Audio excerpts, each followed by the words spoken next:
ছদ্মবেশে মদিনার অলি গলি ঘুরতেছেন। হঠাৎ হযরত ওমর দেখতে পায় দুই পাহাড়ের মাঝখানে একটা গিরিপথ। ওই গিরিপথের মধ্যে সুন্দরী একটা মেয়ে ধীর গতিতে হেঁটে হেঁটে চলতেছে। মেয়েটার সামনেও কোনো মানুষ নাই, পিছনেও কোনো মানুষ নাই।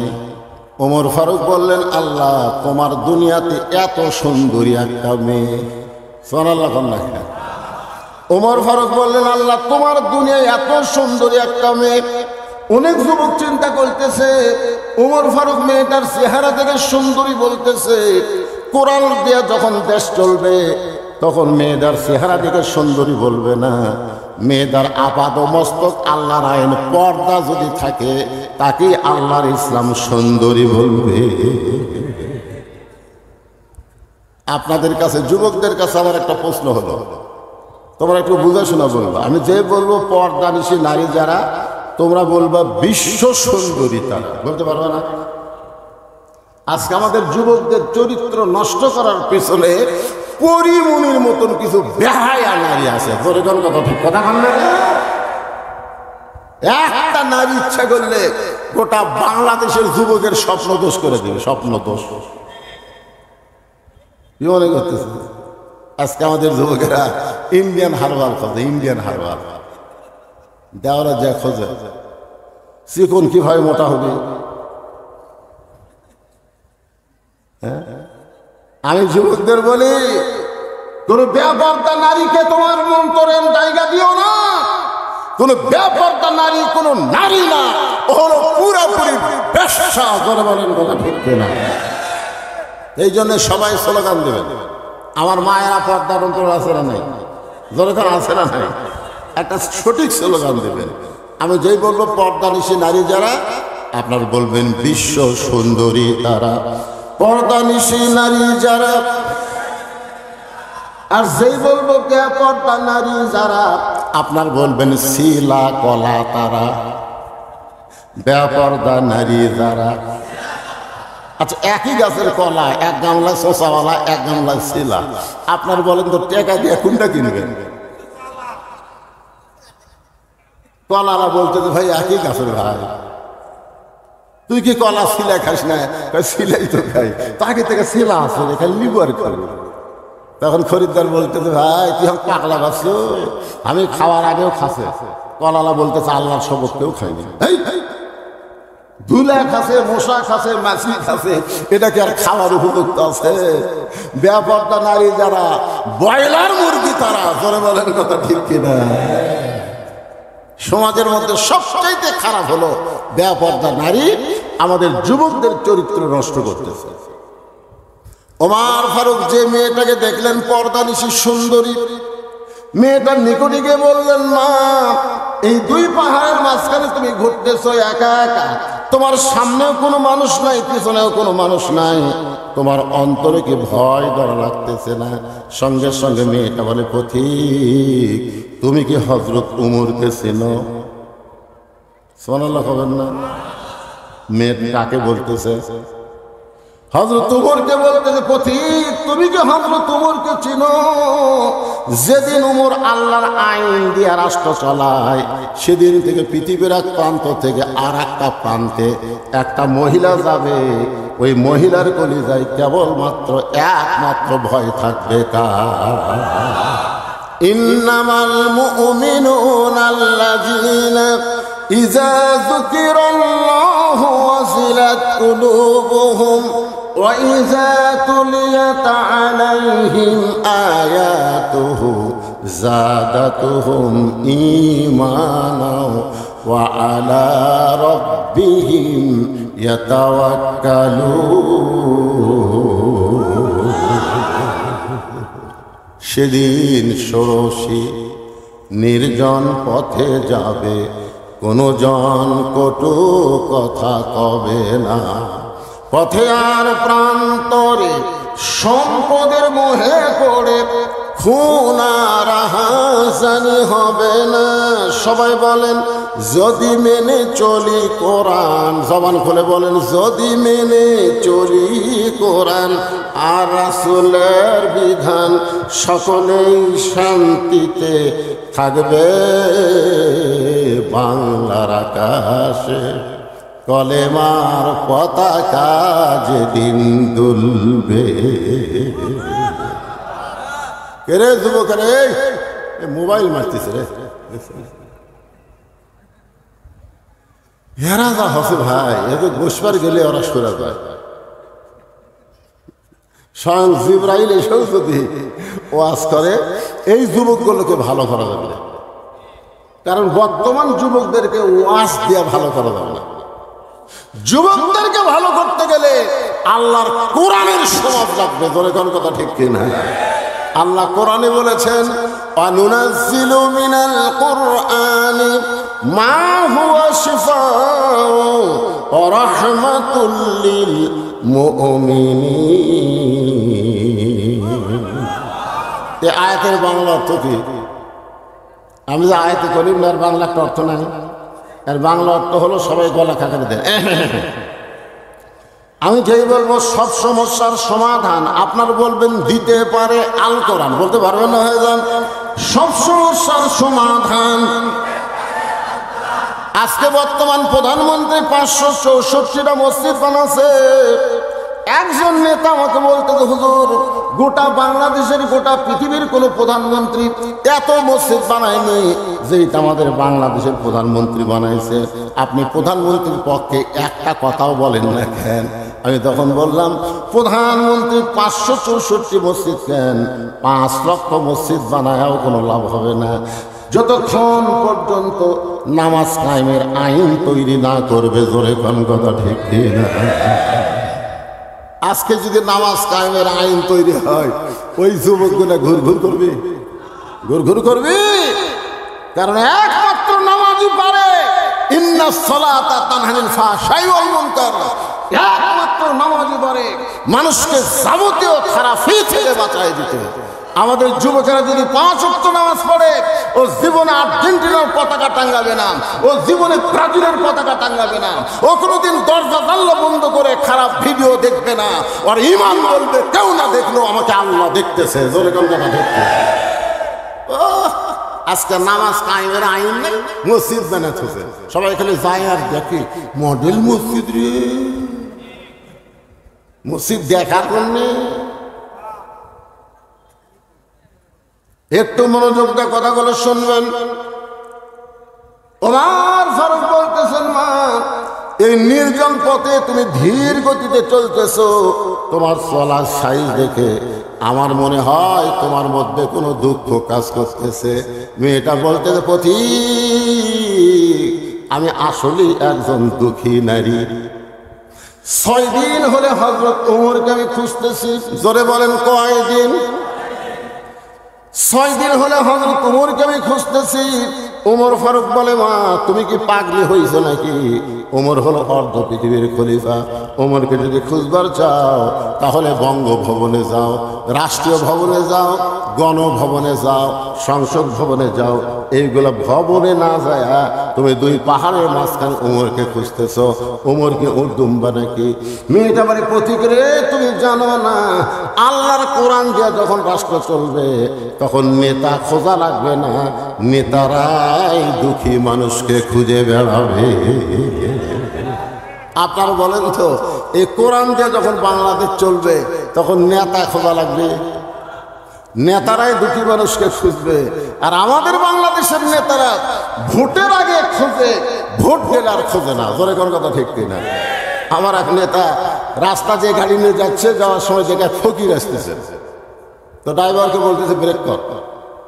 তো ড্রাইভার বলে, স্যার কেউ তো নাই। আরে ব্রেক কর। যে গাড়ি ব্রেক করছে, নেতা গাড়ি থেকে নামে ফকির সালাম দিচ্ছে, আসসালামু আলাইকুম চাচা, কেমন আছেন? ফকির খালি চারিদিকে থাকে। নেতা বলে, কি দেখেন? বলে, তুমি কাকে সালাম দিলে বাবা? বলে, আপনার দিলাম, আমি ভিক্ষা করে খাই। তাই ভোটের আগে আপনিও নেতার চরিত্র রে, ভোটের আগে ফকিরও দাও দেয়, আর ভোট পায় যখন এমপি নেতা হয়ে যায় তখন আর নেতার নাগাল পাওয়া যায় না। ধরে কোন কথা ঠিক কিনে? মেয়েটা বলতেছে পথিক, আমার ঈমান বলতেছে 6 দিন হলে হযরত উমরকে আমি খুঁজতেছি, আর এক দিনের মধ্যেই হযরত উমরকে আমি পেয়ে যাব। আপনার বলেন তো মেয়েটা উমরকে পাইছে কি পাই নাই? উমর ফারুক চোখের পানি বের করে বলে, মা তুমি সেই উমরকে খুঁজতেছো, আমি হইলাম সেই উমর। সঙ্গে সঙ্গে মেয়েটা বলতেছে, তাহলে আপনি চোরের মতন একা একা কেন ঘুরতেছেন? আপনার কি কোনো স্যামসা নাই? আপনি বাংলাদেশের মতন কয়টা দেশ, কথা কনা কয়টা, 96টা দেশের রাষ্ট্রপতি, আর আপনি একা একা চোরের মধ্যে ঘুরতেছেন। আপনার র্যাব নাই, আপনার পুলিশ নাই, আপনার স্যামসা নাই। আজকে আমাদের নেতারা যখন ঘরে দেখবেন আগে পুলিশের গাড়ি, পিছনে পুলিশের গাড়ি, ধরে কোন কথা ঠিক কিনা? পুলিশ মনে হয় জনগণের না, পুলিশ হলো নেতা। তা আপনি অর্ধ পৃথিবীর খলিফা হইয়া একা একা ঘুরতেছেন, আপনার কি কোনো স্যামসা নেই? আপনার অন্তরে কি কোনো ভয় ডর নাই? আপনাকে কেউ যদি হত্যা করে, ওমর ফারুক বললেন, ওয়া আলা রাব্বিহিম ইয়াতাওয়াক্কালুন। আমার স্যামসা লাগবে না, আমার বডিগার্ড লাগবে না, আমার আল্লাহ আমার হেফাজত করবে। তার আল্লাহ নামের পাগল পারা, চাঁদ সূর্য যার গ্রহ তারা, আল্লাহ নামের পাগল পারা, আমার আল্লাহ নামের এতই দয়া,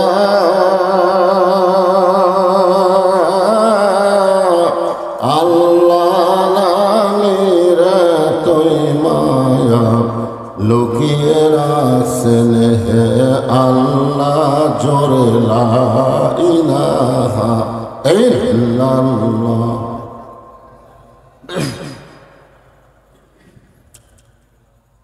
আল্লাহ রাসূল বলেছেন, কোন ব্যক্তি যদি সারা জীবন পাপ করে আর মৃত্যুর সময় এই কলেমার জিকির করতে করতে যদি মারা যায়, শুধুমাত্র কলেমার জিকির জবানে জারি থাকার কারণে আল্লাহ তার জীবনের সব গুনাহ মাফ করে দেন।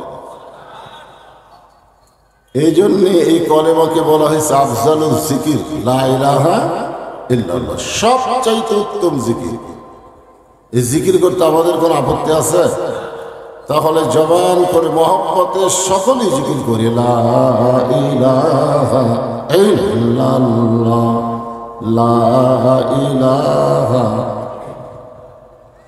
যার দিলে আছে আমার আল্লাহর ভয়, কার ভয়? যার মনে আছে আল্লাহর ভয়, আল্লাহ আল্লাহ সব সময়। আহার নিদের ভালো লাগে না, এই দুনিয়া ভালো লাগে না, ভালো লাগে শুধু আল্লাহ, জোরে লা ইলাহা ইল্লাল্লাহ, লা ইলাহা ইল্লাল্লাহ, লা ইলাহা ইল্লাল্লাহ, লা ইলাহা ইল্লাল্লাহ, লা ইলাহা ইল্লাল্লাহ, লা ইলাহা। পাহাড় পর্বত নদ নদী এ নাম গাহে নিরবধি, পাহাড় পর্বত নদ নদী এ নাম গাহে নিরবধি। আমার আল্লাহ নামের এতই মধু,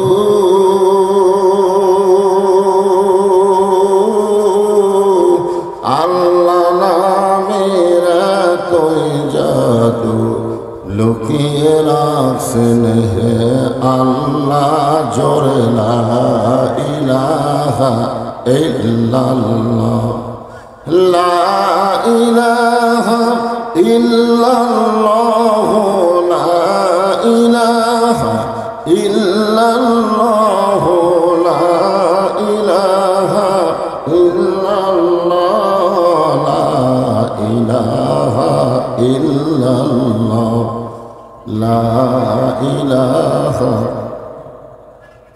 লা ইলাহা ইল্লাল্লাহ মুহাম্মাদুর রাসূলুল্লাহ।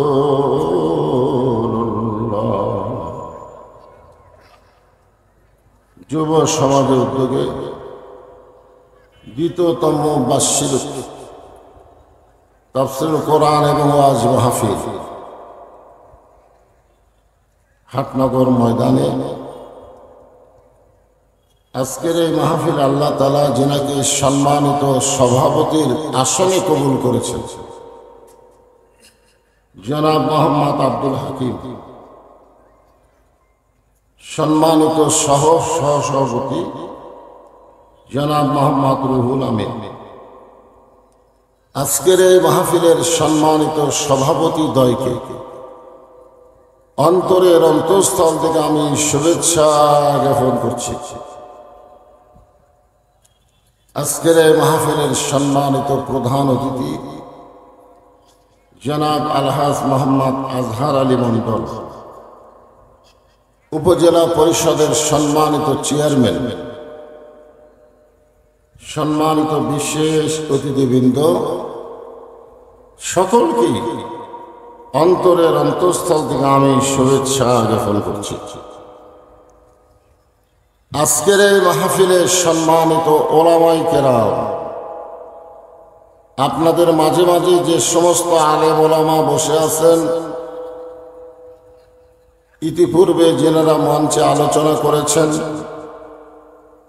আলেম ওলামা সহ আজকের এই মাহফিলের বক্তাগণকে অন্তরের অন্তঃস্থল থেকে আমি শুভেচ্ছা জ্ঞাপন করছি। এই মুহূর্তে আমার সামনে যারা বসে আছে, দিনের বেলায় নানা ধরনের কাজ কাম করে শরীরটা ক্লান্ত হয়ে গেছে, এরপরেও আল্লাহ তাআলা আপনাদেরকে আজকের মাহফিলে উপস্থিত হওয়ার তৌফিক দান করেছেন। আমি আমার অন্তরের অন্তঃস্থল থেকে আপনাদেরকে শুভেচ্ছা জ্ঞাপন করছি।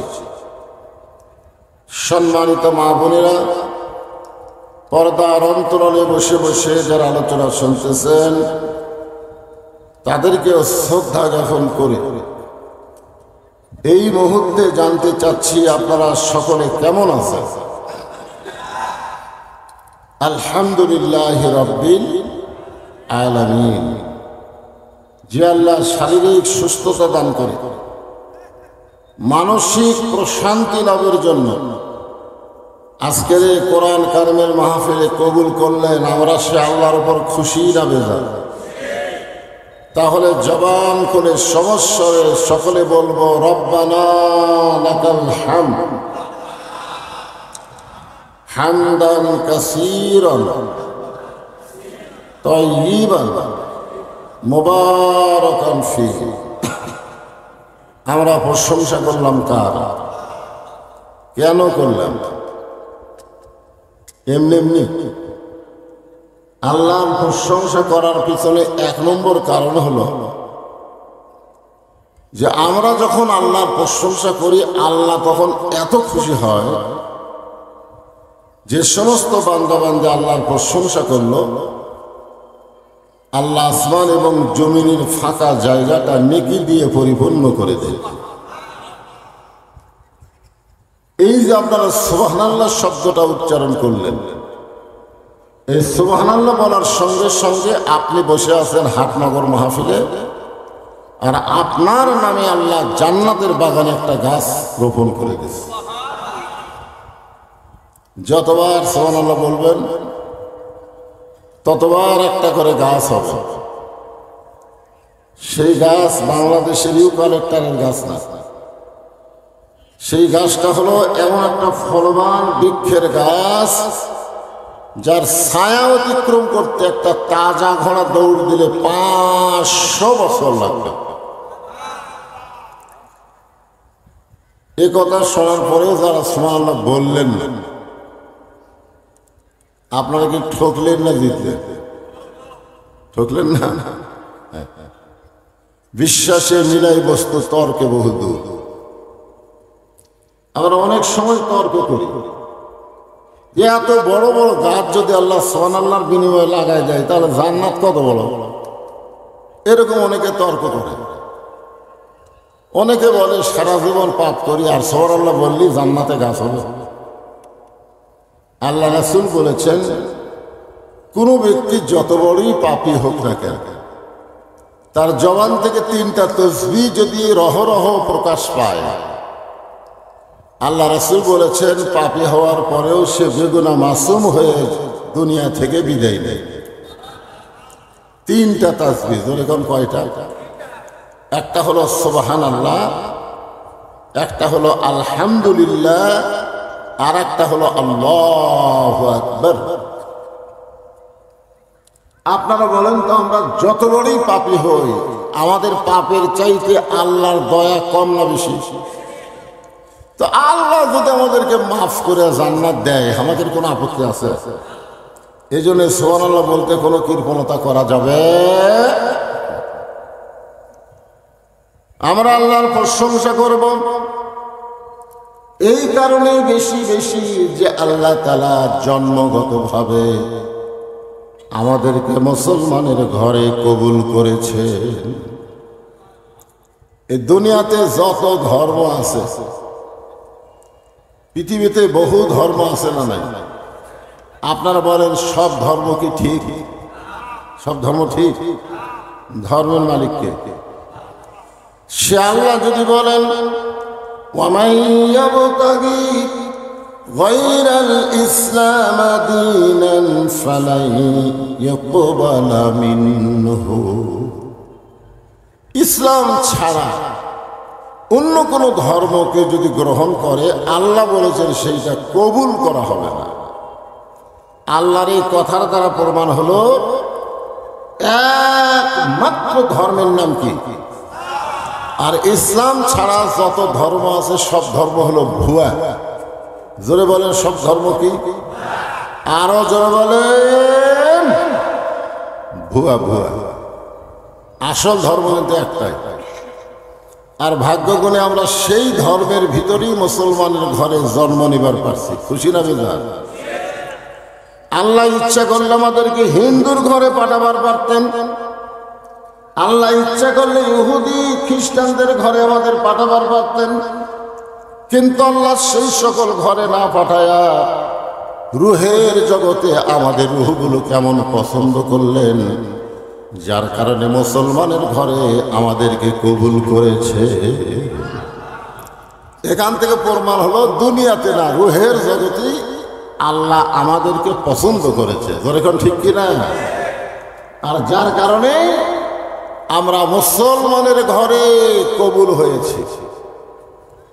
আল্লাহর প্রশংসা করার কারণ হলো আল্লাহ শুধু মুসলমানের ঘরে আমাদেরকে কবুল করে নাই, আল্লাহ আমাদেরকে বিশ্ব নবীর উম্মাত হিসাবে কবুল করেছে। আপনারা বলেন তো, বিশ্ব নবীর উম্মত হওয়ার পারলে তাদের লাভ কি? আল্লাহ রাসূল বলেছেন, তুমি যত পাপই করো, তুমি যদি সারা জীবন পাপ করো আর মরার সময় যদি ঈমান নিয়ে মরতে পারো, আমি রাসূল ওয়াদা করতেছি তোমাকে ওকালতি করে বারিশটারি করে আল্লাহর কাছে তোমার কাছে জেরা করে তোমাকে জান্নাতে পৌঁছাই দিব। এত বড় সুযোগ আল্লাহ আমাদেরকে দান করেছেন বিশ্ব নবীর উম্মত হওয়ার কারণে। খুশি না বেজার? তাহলে জবান খুলে আর একবার বলি আলহামদুলিল্লাহ। আল্লাহর প্রশংসা করার কারণ হলো আপনারা যে কোরআন থেকে তাফসীর শুনবেন, যে কোরআন থেকে আপনারা আলোচনা শুনবেন, এই কোরআনকে আল্লাহ তাআলা আমাদের জন্য হেদায়েত স্বরূপ দান করেছে। হেদায়েত মানে কি?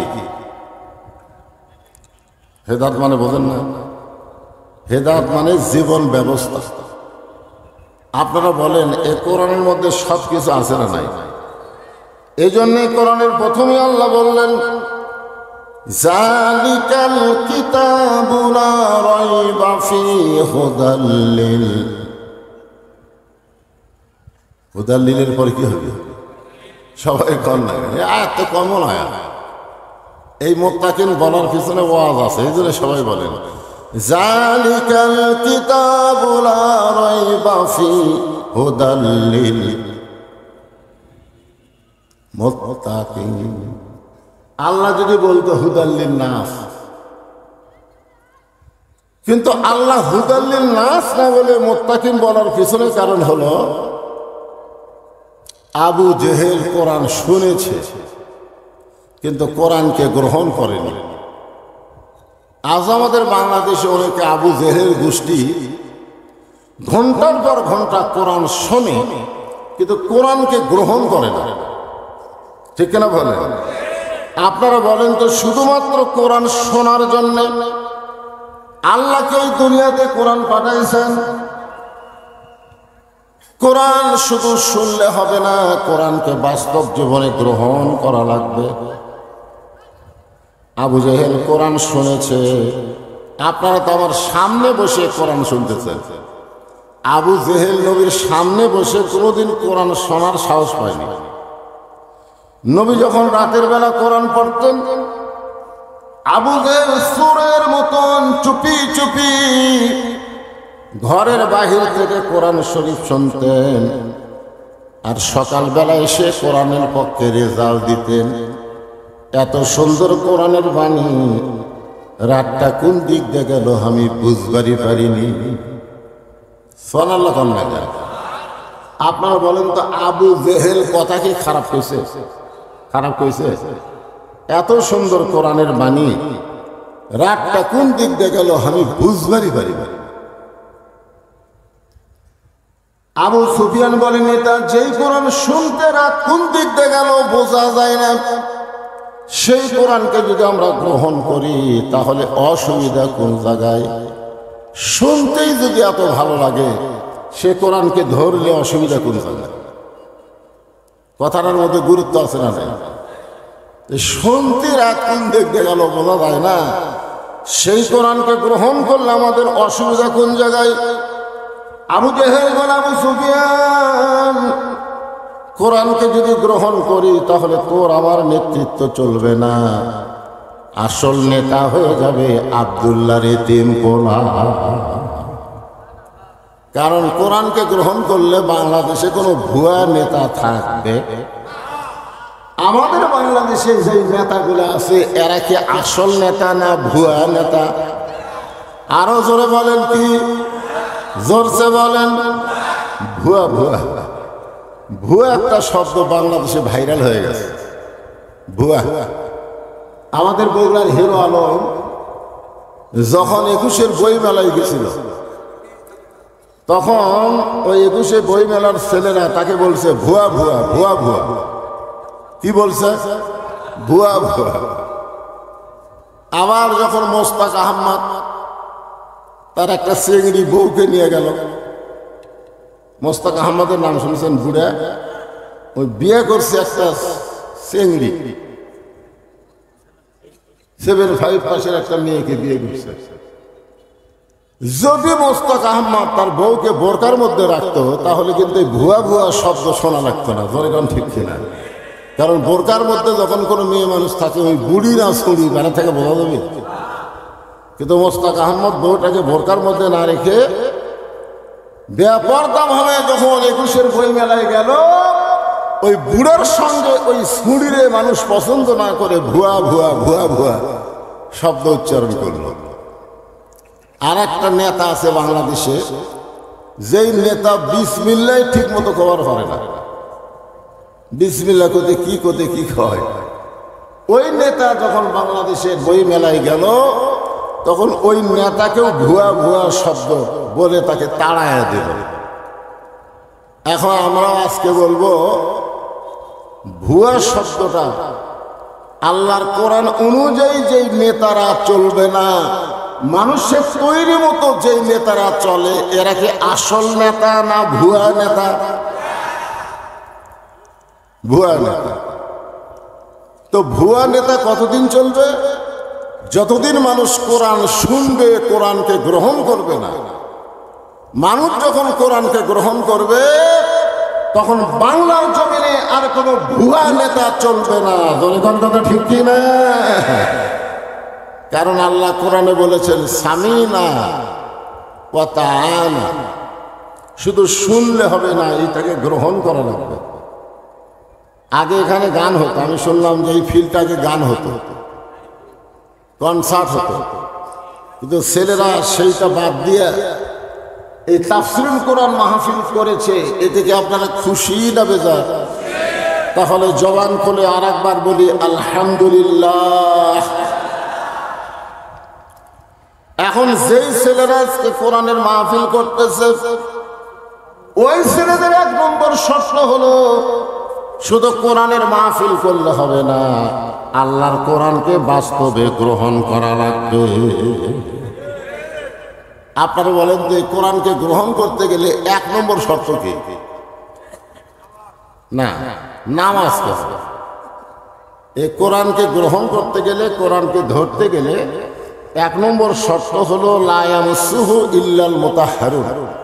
তুমি ততক্ষণ পর্যন্ত কোরআন শরীফ স্পর্শ করতে পারবা না যতক্ষণ তুমি পবিত্র না হবা। তাহলে যেই কোরআনকে ধরতে পবিত্র হওয়া লাগে, সেই কোরআনকে মানুষ যখন গ্রহণ করবে, ওই মানুষটা তখন কেমন মানুষ হবে? আবু জেহেল কোরআনকে শুনেছে, গ্রহণ করে নাই, আর হযরত আবু বকর শুধু কোরআন শোনে নাই, কোরআনকে গ্রহণ করেছে। যেরকম কথা ঠিক কিনা? কাফেরদের মধ্যে এক নম্বর হলো আবু জেহেল, আর মুসলমানের মধ্যে এক নম্বর হলো আবু বকর। এখান থেকে প্রমাণ হয়ে গেল শুধু কোরআন শুনলে হবে না, বাস্তবে কোরআনকে গ্রহণ করা লাগবে। আমার সামনে যে হাজার হাজার আল্লাহর বান্দারা বসে আছেন, আপনারা বলেন আপনারা কি আবু জেহেল হবেন না আবু বকর হবেন? আবু বকর হবেন। তাহলে আবু বকর হবার গেলে কোরআনকে শুধু শুনলে হবে না, এই কোরআনকে বাস্তবে গ্রহণ করা লাগবে। এই কোরআনকে গ্রহণ করার জন্য পৃথিবীর সবচাইতে খারাপ মানুষ, যিনি নাঙ্গা তরবারি নিয়ে নবীকে হত্যা করতে গেছিল, এই কোরআনকে গ্রহণ করার কারণে আল্লাহ তাকে বাংলাদেশের মতন ৯৬টা দেশের খলিফা বানায়া দিল।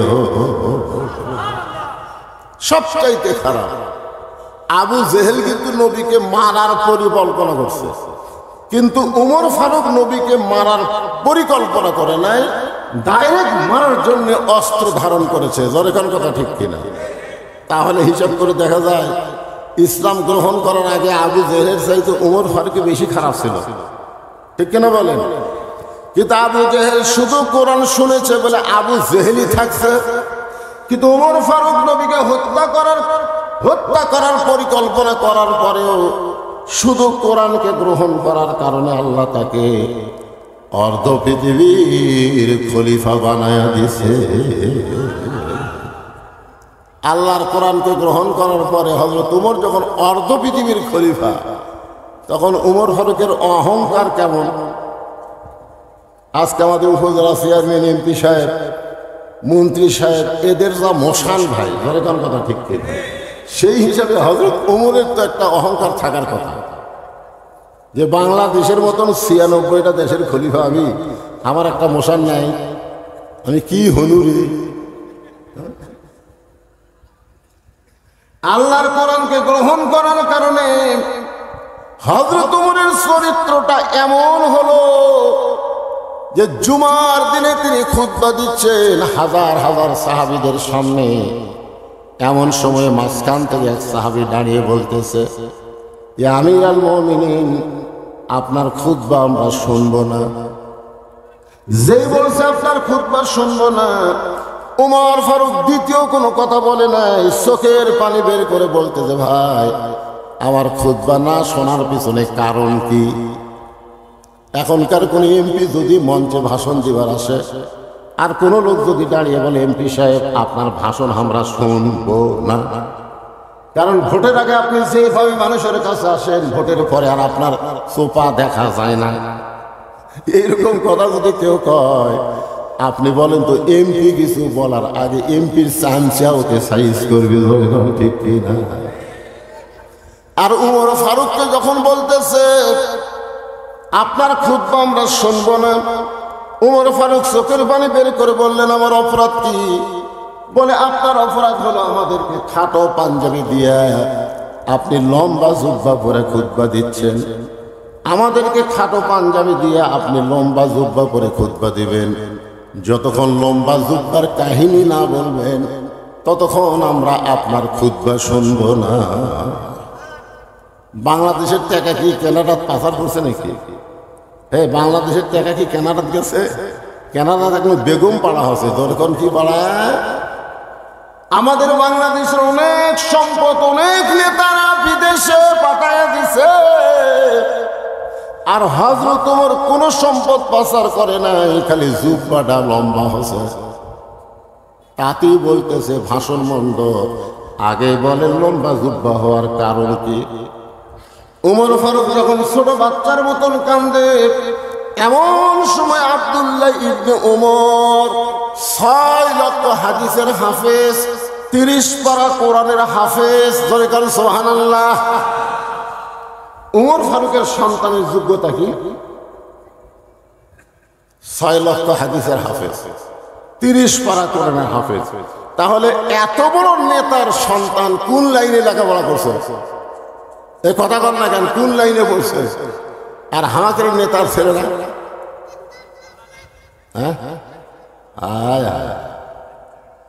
6 লক্ষ হাদিসের হাফেজ, 30 পারা কোরআনের হাফেজ। বাবার পাশে দাঁড়ায় বলতেছে রে নবীর সাহাবীরা, তোমরা খাটো পাঞ্জাবি হলেও তো নতুন কাপড় পরে নামাজ পড়তে এসেছো, আমার পরনে দেখো আমার পরনে নতুন কোনো কাপড় নাই। ওসমান গনি বলে আব্দুল্লাহ, আজকে জুমার দিনে নতুন কাপড় না পরে তুমি পুরাতন কাপড় পরলে কেন? আব্দুল্লাহ বলতেছে আমি যদি নতুন কাপড় পরে নামাজ পড়তে আসতাম তাহলে আমার বাবার জুব্বা লম্বা হতো না। আমি যদি নতুন কাপড় পরে নামাজ পড়তে আসতাম তাহলে আমার বাবার জুব্বা কি হতো না? দুনিয়ার সবাই যখন ঘুমায় তোমরাও যখন ঘুমাও রে নবীর সাহাবীরা, আমার বাবা যেদিন থেকে খেলাফতের দায়িত্ব পাইছে সেদিন থেকে আমার বাবা আর ঘুমাই না। যখন এমপি বানানো হয়, মন্ত্রী বানানো হয়, তখন সে জনগণের খাদেম হয়, তার ঘুমানোর কোনো সময় থাকবে না, জনগণের খেদমত করার টেনশনে। জনগণ কথা ঠিক কিনা? আব্দুল্লাহ বলতেছে একদিন গভীর রাত্রে চেতন পাইয়া আমি দেখলাম আমার মা দরজার পাশে দাঁড়িয়ে আছে। আমি মাকে বললাম, মা আপনি দরজার পাশে দাঁড়িয়ে আছেন, আপনি কি ঘুমাবেন না? আমার মা বলে, আব্দুল্লাহ রে, তোর বাবা বাড়ি থেকে বের হয়ে গেছে, তোর বাবা বাড়ি থেকে বের হয়ে গেছে মানুষের দুঃখ কষ্ট দেখার জন্যে। তোর বাবা যতক্ষণ বাড়িতে না আসবে আমি তোর মা ততক্ষণ ঘুমাতে পারবো না। রাতের বেলা মানুষের দুঃখ কষ্ট দেখে অর্ধ পৃথিবীর খলিফা হঠাৎ দেখতে পাই মরুভূমির মধ্যে কে যেন তাঁবু টাঙ্গাইছে, তাঁবুর মধ্যে 2টা বাচ্চা মা মা বলে কাঁদতেছে, আর মা বলতেছে গোস্ত সিদ্ধ হলেই তোমাদেরকে খাবার দিব। উমর ফারুক চমকে গেলেন, মদিনার জমিতে তাঁবু টাঙ্গাইছে, এটা কোন মহিলা? আর বাচ্চা দুরা খাবার জন্য কান্দে, এখন পর্যন্ত মার গোস্ত সিদ্ধ হয় না। দমবার গোস্ত হলে বড় জোর 8 ঘন্টা লাগবে, উটের গোস্ত হলে বড় জোর 1 ঘন্টা লাগবে। এত গভীর রাত হয়ে গেল এখন পর্যন্ত সিদ্ধ হয় না। উমর ফারুক তাঁবুর নিকটে গিয়ে লোকমা দিয়ে বললেন, মা তুমি কেমন মা? তোমার কলিজাতকে দয়া নাই, তোমার সন্তানগুলো ক্ষুধার জ্বালায় কান্দে আর এখন পর্যন্ত তোমার গোস্ত সিদ্ধ হয় না। মেয়েটা বলে, পথিক রে, বর্তমানে যেই বিপদে পড়েছি আমার আল্লাহ আমার খুঁজলে না। মানে একটু বিরক্ত হয়ে গেছে। দরকার কি হয়ে গেছে? বর্তমানে আমি যেই পজিশনে পড়েছি, আমার আল্লাহ আমার খোঁজ নেয় না। উমর ফারুক বলে, মা তুমি কি বলতে চাও? মেয়েটা বলতেছে, আমার বাড়ি হলো ইয়ামিন দেশে। আমি গতকাল বিকাল বেলা উমর ফারুকের দরবারে যাবার চাইছিলাম, কিন্তু এত মানুষের ভিড়, আমি উমরের দরবারে যাবার পারি নাই। আমি মনে মনে সিদ্ধান্ত নিয়েছি, আজকে রাত কোনো মতে কাটাইয়া দিয়া আগামীকাল সকালবেলায় উমরের দরবারে যাব। কিন্তু আমার দুইটা সন্তানের পেটে এত খিদা লাগছে, ওরা খালি বারবার খাবার জন্য কান্দে। আমি ওদের সান্ত্বনা দেওয়ার জন্যে পাতিলের মধ্যে পানি আর পাথর দিয়ে নিচে আগুন লাগাইয়া বলতেছি, গোস্ত সিদ্ধ হলেই তোমাদের খাবার দেব। আমি মনে করেছিলাম এই গোস্ত সিদ্ধ হওয়ার কথা শুনে এক সময় আমার দুইটা সন্তান ঘুমায় যাবে, কিন্তু এদের পেটে এত ক্ষুধা, ওরা ঘুমাবার পারতেছে না। আমার মনে হয় আজকে রাত আমার সন্তান দুইটা ক্ষুধার জ্বালায় বাঁচবে না। সঙ্গে সঙ্গে হযরত ওমর বললেন, মা আর কষ্ট করো না, একটু ধৈর্য ধারণ করো। মাকে একটু ধৈর্য ধারণ করার কথা বলে অর্ধ পৃথিবীর খলিফা পাগলের মতন বাইতুল মালের দরজায় এসে ডাক দিলেন, আসলাম তাড়াতাড়ি খাবার এক বস্তা আমার মাথায় উঠে দে। আসলাম বলতেছি, আমিরুল মুমিনিন, আমি হলাম চাকর আর আপনি হলেন খলিফা, কোথায় বস্তা নিয়ে যাওয়া লাগবে আমারে বলেন, আমি মাথায় করে নিয়ে যাব। ওমর ফারুক বলে, আসলাম রে, একজনের পাপের বোঝা আর একজনকে মাথায় নেবে না, দে তাড়াতাড়ি বস্তা আমার মাথায় উঠায় দে। আসলাম কি করবে? উমর ফারুকের মাথায় যখন খাবার বস্তা উঠায় দেয়, উমর ফারুক এত জোরে দৌড় মারে, পিছন দিক থেকে আসলাম চিল্লায় বলে, আমিরুল মুমিনিন, এত জোরে দৌড় মারলে আপনি পড়ে গিয়ে আপনার কষ্ট হবে। উমর কান্দার বলে, আসলাম রে, সময় মতো যদি জাগা মতো যাবার না পারি, তাহলে জাহান্নামের আগুনকে আল্লাহ উমর পুড়াইয়া দিবে। এক দৌড়ে তারপর কাছে গিয়ে বললেন, মা বস্তার মধ্যে খাবার আছে, রুটি আর হালুয়া তৈরি করো। মা রুটি হালু তৈরি করে ওই উমর ফারুকের হাতে যখন দেয়, উমর ফারুক দুইটা সন্তানকে দুই উরাতের উপরে নিয়ে রুটি হালুয়া যখন মুখে দেয়, দুই বাচ্চা উমর ফারুকের চেহারা দিকে ফ্যাল ফ্যাল করে তাকায় থাকে। বাবা মারা গেছে, বাবার দরদ আমরা কোনোদিন পাই না। আমরা এই তিন সন্তান তোমার এত দরদ পাইছি গো, তুমি কে? তোমার পরিচয় কি? উমর ফারুক দুই হাত তুলে বলতেছে, আল্লাহ এ অধমকে জাহান্নামের আগুন থেকে তুমি বাঁচায়া দাও। মা বলতেছে, কে গো পতি, জাহান্নামের আগুন থেকে বাঁচার জন্য তুমি কেন কাঁদতেছো? আমি জানি মানুষ ভালো, কিন্তু জীবনে ভালো মানুষকে আমি চোখে দেখি নাই। আজকে একজন ভালো মানুষকে দেখলাম। উমরকে যদি আল্লাহ মদিনার খলিফা না বানায়া তোমারে যদি মদিনার খলিফা দিত, তাহলে আল্লাহর মদিনা যেন দুনিয়ার জান্নাত হয়ে যেত। আব্দুল্লাহ বলে, সাহাবীরা রে, আমার বাবার লম্বা জুব্বা দেখে তোমরা লোকমা দিয়া খুতবা বন্ধ করেছো। আমার পরনে তাকায় দেখো, আমার পরনে লম্বা, আমার পরে নতুন কোনো কাপড় নাই। আমি আব্দুল্লাহ যখন ঘুমাইয়াছিলাম, আমার বাবা চুপি চুপি আমার দরজায় গিয়ে ডাকতেছে, আব্দুল্লাহ আব্দুল্লাহ আব্দুল্লাহ। আমি আব্দুল্লাহ চমকে গিয়ে দরজা খুলে দেখলাম বাবার হাতে নতুন একটা কাপড়। আমি খুশি হয়ে বললাম, নেতার বেটা হয়ে আর লাভ আছে? নেতার বেটা হয়ে কি আছে? লাভ আছে। বাইতুল মাল থেকে একটা কাপড় আমাকে দেওয়া হয়েছে, আর গভীর রাত্রে আর একটা কাপড় আপনি আমাকে দিবার আইছেন। নেতার বেটা না? R15 চালায়, তোর কোন কি 5 চালায়? নেতার বেটা হয়ে লাভ আছে। বাইতুল মাল থেকে আমার এক টুকরা কাপড় দিছে, আবার গভীর রাত্রে আমাকে আর একটা দিবার আইছেন। সঙ্গে সঙ্গে উমর ফারুক আল্লাহর কোরআন থেকে তেলাওয়াত করলেন, ইন্নাল্লাহা ইয়ামুরুকুম আন তুআদ্দুল আমানাতি ইলা আহলিহা ওয়া ইযা হাকামতুম বাইনান নাস আন তাহকুমু বিল আদল। সবাই আল্লাহু আকবার বলেন না কেন? বাংলাদেশে কিছু বড় বড় দল আছে, এরা আল্লাহু আকবার করার চায় না। ওদের মিছিলে বহু স্লোগান আছে, কেউ যদি ভুল করে আল্লাহ আকবার কয় ঘাট ধরে বের করতে হবে, জোরে কোন ঠিক কিনা? এটা আমাদের দল তো আল্লাহ আকবার নাই, তুই আল্লাহ আকবার কোথায় পালি? তা আপনাদের কি সেই দলের মানুষকে ভাই? আল্লাহ আকবার কোথায়?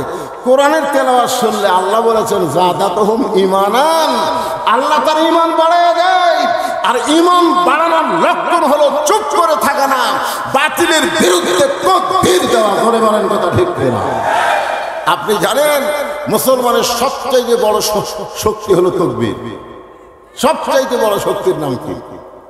তাকবীর। তাকবীর দিলে আল্লাহ খুশি হয়, শয়তান বাতাস ছাড়তে ছাড়তে পালায়। এতগুলো মানুষ একটা গলা খাকারে দেখে তাকবীর দেন তো দেখি। আল্লাহ যাই তাকবীর দিবে না, মরার আগে তার জবান বন্ধ হয়ে যায়। আল্লাহ লিল্লাহি তাকবীর।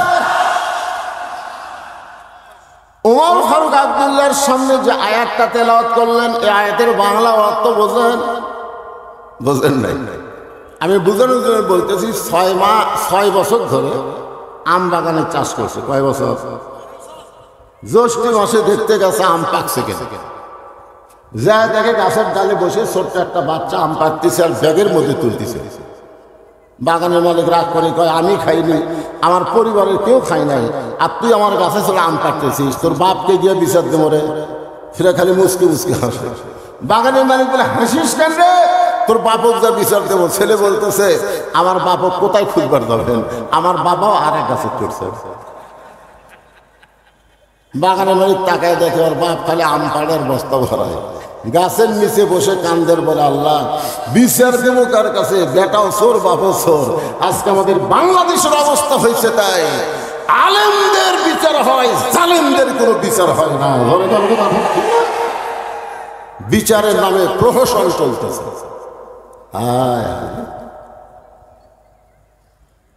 কোনো দোষ নাই, ডান্ডা বাড়ি লাগে আলেম কোর্টে হাজির করে, মনে হয় মার্ডার করছে, মানুষ খুন করছে। হ্যাঁ, একটু মনোযোগ দিয়ে শুনবেন। ওমর ফারুক বলেন আব্দুল্লাহ, এই জামাটা আমার ভাগে পড়ছে বাজান, এই জামা পরে আমি আগামীকাল খুতবা কেমনে দিব? এত ছোট জামাই কি খুতবা দেওয়া যায়? তোর কাপড়টা আমাকে দান করে দে, তোর কাপড় আমার কাপড় একত্র করে আমি একটা লম্বা জুব্বা বানায় খুতবা দিবার চাই। আব্দুল্লাহ বলতেছে গভীর রাত্রে আমার কাপড়টুকু আমার বাবাকে দান করার পর আমার কাপড় আর বাবার কাপড় একত্র করে বাবা লম্বা জুব্বা বানায় খুতবা দেয়। এখন বলো খুতবা শোনা যায় কি না যায়? সমস্ত মুসলমান চিল্লায় বলতেছে আল্লাহর কোরআনকে গ্রহণ করলে আর কোরআন অনুযায়ী যদি রাষ্ট্র চলে, এমন নেতাই জনগণ দেখবার পায়। আজকে আমাদের বাংলাদেশে আল্লাহর কোরআন খালি ওয়াজের মধ্যে আছে, সমাজের মধ্যে কোরআন না থাকার কারণে আজকে আমরা ভালো নেতা চোখে দেখবার পাচ্ছি না। জনগণ কথা ঠিক কিনা? আপনারা কি মনে করছেন এই কোরআনকে খালি শোনার জন্যে? আল্লাহ বলেছেন সামিনা ওয়াতাআনা। হযরত ওমর আল্লাহর কোরআনকে গ্রহণ করার পরে তিনি কেমন একজন মহামানব হলেন, তার জীবনের সামান্য একটা অংশ আপনাদের শোনাই। ছদ্মবেশে মদিনার অলি গলি ঘুরতেছেন, হঠাৎ হযরত ওমর দেখতে পায় দুই পাহাড়ের মাঝখানে একটা গিরিপথ। ওই গিরিপথের মধ্যে সুন্দরী একটা মেয়ে ধীর গতিতে হেঁটে হেঁটে চলতেছে। মেয়েটার সামনেও কোনো মানুষ নাই, পিছনেও কোনো মানুষ নাই। ওমর ফারুক বললেন আল্লাহ তোমার দুনিয়াতে এত সুন্দরী একটা মেয়ে। সুবহানাল্লাহ। ওমর ফারুক বললেন আল্লাহ তোমার দুনিয়ায় এত সুন্দরী একটা মেয়ে। অনেক যুবক চিন্তা করতেছে ওমর ফারুক মেয়েটার চেহারা থেকে সুন্দরী বলতেছে, কোরআন দিয়ে যখন দেশ চলবে তখন মেয়েদার চেহারা দিকে সুন্দরী বলবে না, মেয়েদার আপাত মস্তক আল্লাহর আইন পর্দা যদি থাকে তাকে আল্লাহর ইসলাম সুন্দরী বলবে। আপনাদের কাছে যুবকদের কাছে আমার একটা প্রশ্ন হলো, তোমরা একটু বুঝাশোনা বলবা। আমি যে বলবো পর্দা নিশি নারী যারা, তোমরা বলবা বিশ্ব সুন্দরী তারা, বলতে পারবে না? আজকে আমাদের যুবকদের চরিত্র নষ্ট করার পেছনে পরিমণির মতন কিছু বেহায়া নারী আছে। পরিজন কথা ঠিক কথা বল না, একটা নারী ইচ্ছা করলে গোটা বাংলাদেশের যুবকের স্বপ্ন দোষ করে দিবে, স্বপ্ন দোষ। কি মনে করতেছে? আজকে আমাদের যুবকেরা ইন্ডিয়ান হারবার খোঁজে, ইন্ডিয়ান হারবার দেওয়ারা যা খোঁজে, চিকন কিভাবে মোটা হবে। আমি যুবকদের বলি, কোন বেপরদা নারীকে তোমার মন্তরের জায়গা দিও না। কোন বেপরদা নারী কোন নারী না, ও হলো পুরোপুরি বেশ্যা। করে বলেন কথা ঠিক না? এই জন্য সবাই স্লোগান দেবেন, আমার মায়েরা পর্দার অন্তর আছে না নাই, দরকার আছে না নাই, একটা সঠিক স্লোগান দেবেন। আমি যেই বলবো পর্দানিশী নারী যারা, আপনার বলবেন বিশ্ব সুন্দরী তারা। পর্দানিশী নারী যারা, আর যেই বলবো বেপরদা নারী যারা, আপনার বলবেন শিলা কলা তারা। বেপরদা নারী যারা, আচ্ছা একই গাছের কলা, এক গামলা শোষাওয়ালা, এক গামলা শিলা, আপনার বলেন তো টাকা দিয়ে কোনটা কিনবেন? কলারা বলতে ভাই একই গাছের ভাই, তুই কি কলা শিলা খাস না? শিলাই তো খাই, তাকে থেকে শিলা আছে এখানে নিবো আর খাবো। তখন খরিদ্দার বলতে ভাই তুই পাগলা গাছ, আমি খাওয়ার আগেও খাসে। কলালা বলতেছে আল্লাহর শপথ কেউ খাইনি, ধুলা খাসে, মশা খাসে, মাছি খাসে, এটা কি আর খাওয়ার উপযুক্ত আছে? বেপরদা নারী যারা, ব্রয়লার মুরগি তারা। জোরে বলেন কথা ঠিক কিনা? সমাজের মধ্যে সবচাইতে খারাপ হলো বেপরদা নারী, আমাদের যুবকদের চরিত্র নষ্ট করতেছে। ওমর ফারুক যে মেয়েটাকে দেখলেন পর্দানিশী সুন্দরী, মেয়েটার নিকটে গিয়ে বললেন, মা এই দুই পাহাড়ের মাঝখানে তুমি ঘুরতেছো একা একা, তোমার সামনেও কোনো মানুষ নাই, পিছনেও কোনো মানুষ নাই, তোমার অন্তরে কি ভয় ডর লাগতেছে না? সঙ্গে সঙ্গে মেয়েটা বলে, পথিক তুমি কি হযরত উমরকে চেনো? সুবহানাল্লাহ হবেন না? মেয়ে কাকে বলতেছে? হযরত উমরকে বলতেছে, পথিক তুমি কি হযরত উমরকে চিনো? যেদিন উমর আল্লাহর আইন দিয়ে রাষ্ট্র চালায়, সেদিন থেকে পৃথিবীর এক প্রান্ত থেকে আর একটা প্রান্তে একটা মহিলা যাবে, ওই মহিলার কলিজায় কেবলমাত্র একমাত্র ভয় থাকবে কার? ইন্নামাল মুমিনুনা আল্লাযীনা ইযা যুকিরাল্লাহু ওয়াজিলাত কুলুবুহুম ওয়া ইযা তুলিয়াত আলাইহিম আয়াতুহু যাদাতুহুম ঈমানাও ওয়া আলা রাব্বিহিম ইয়াতাওয়াক্কালুন।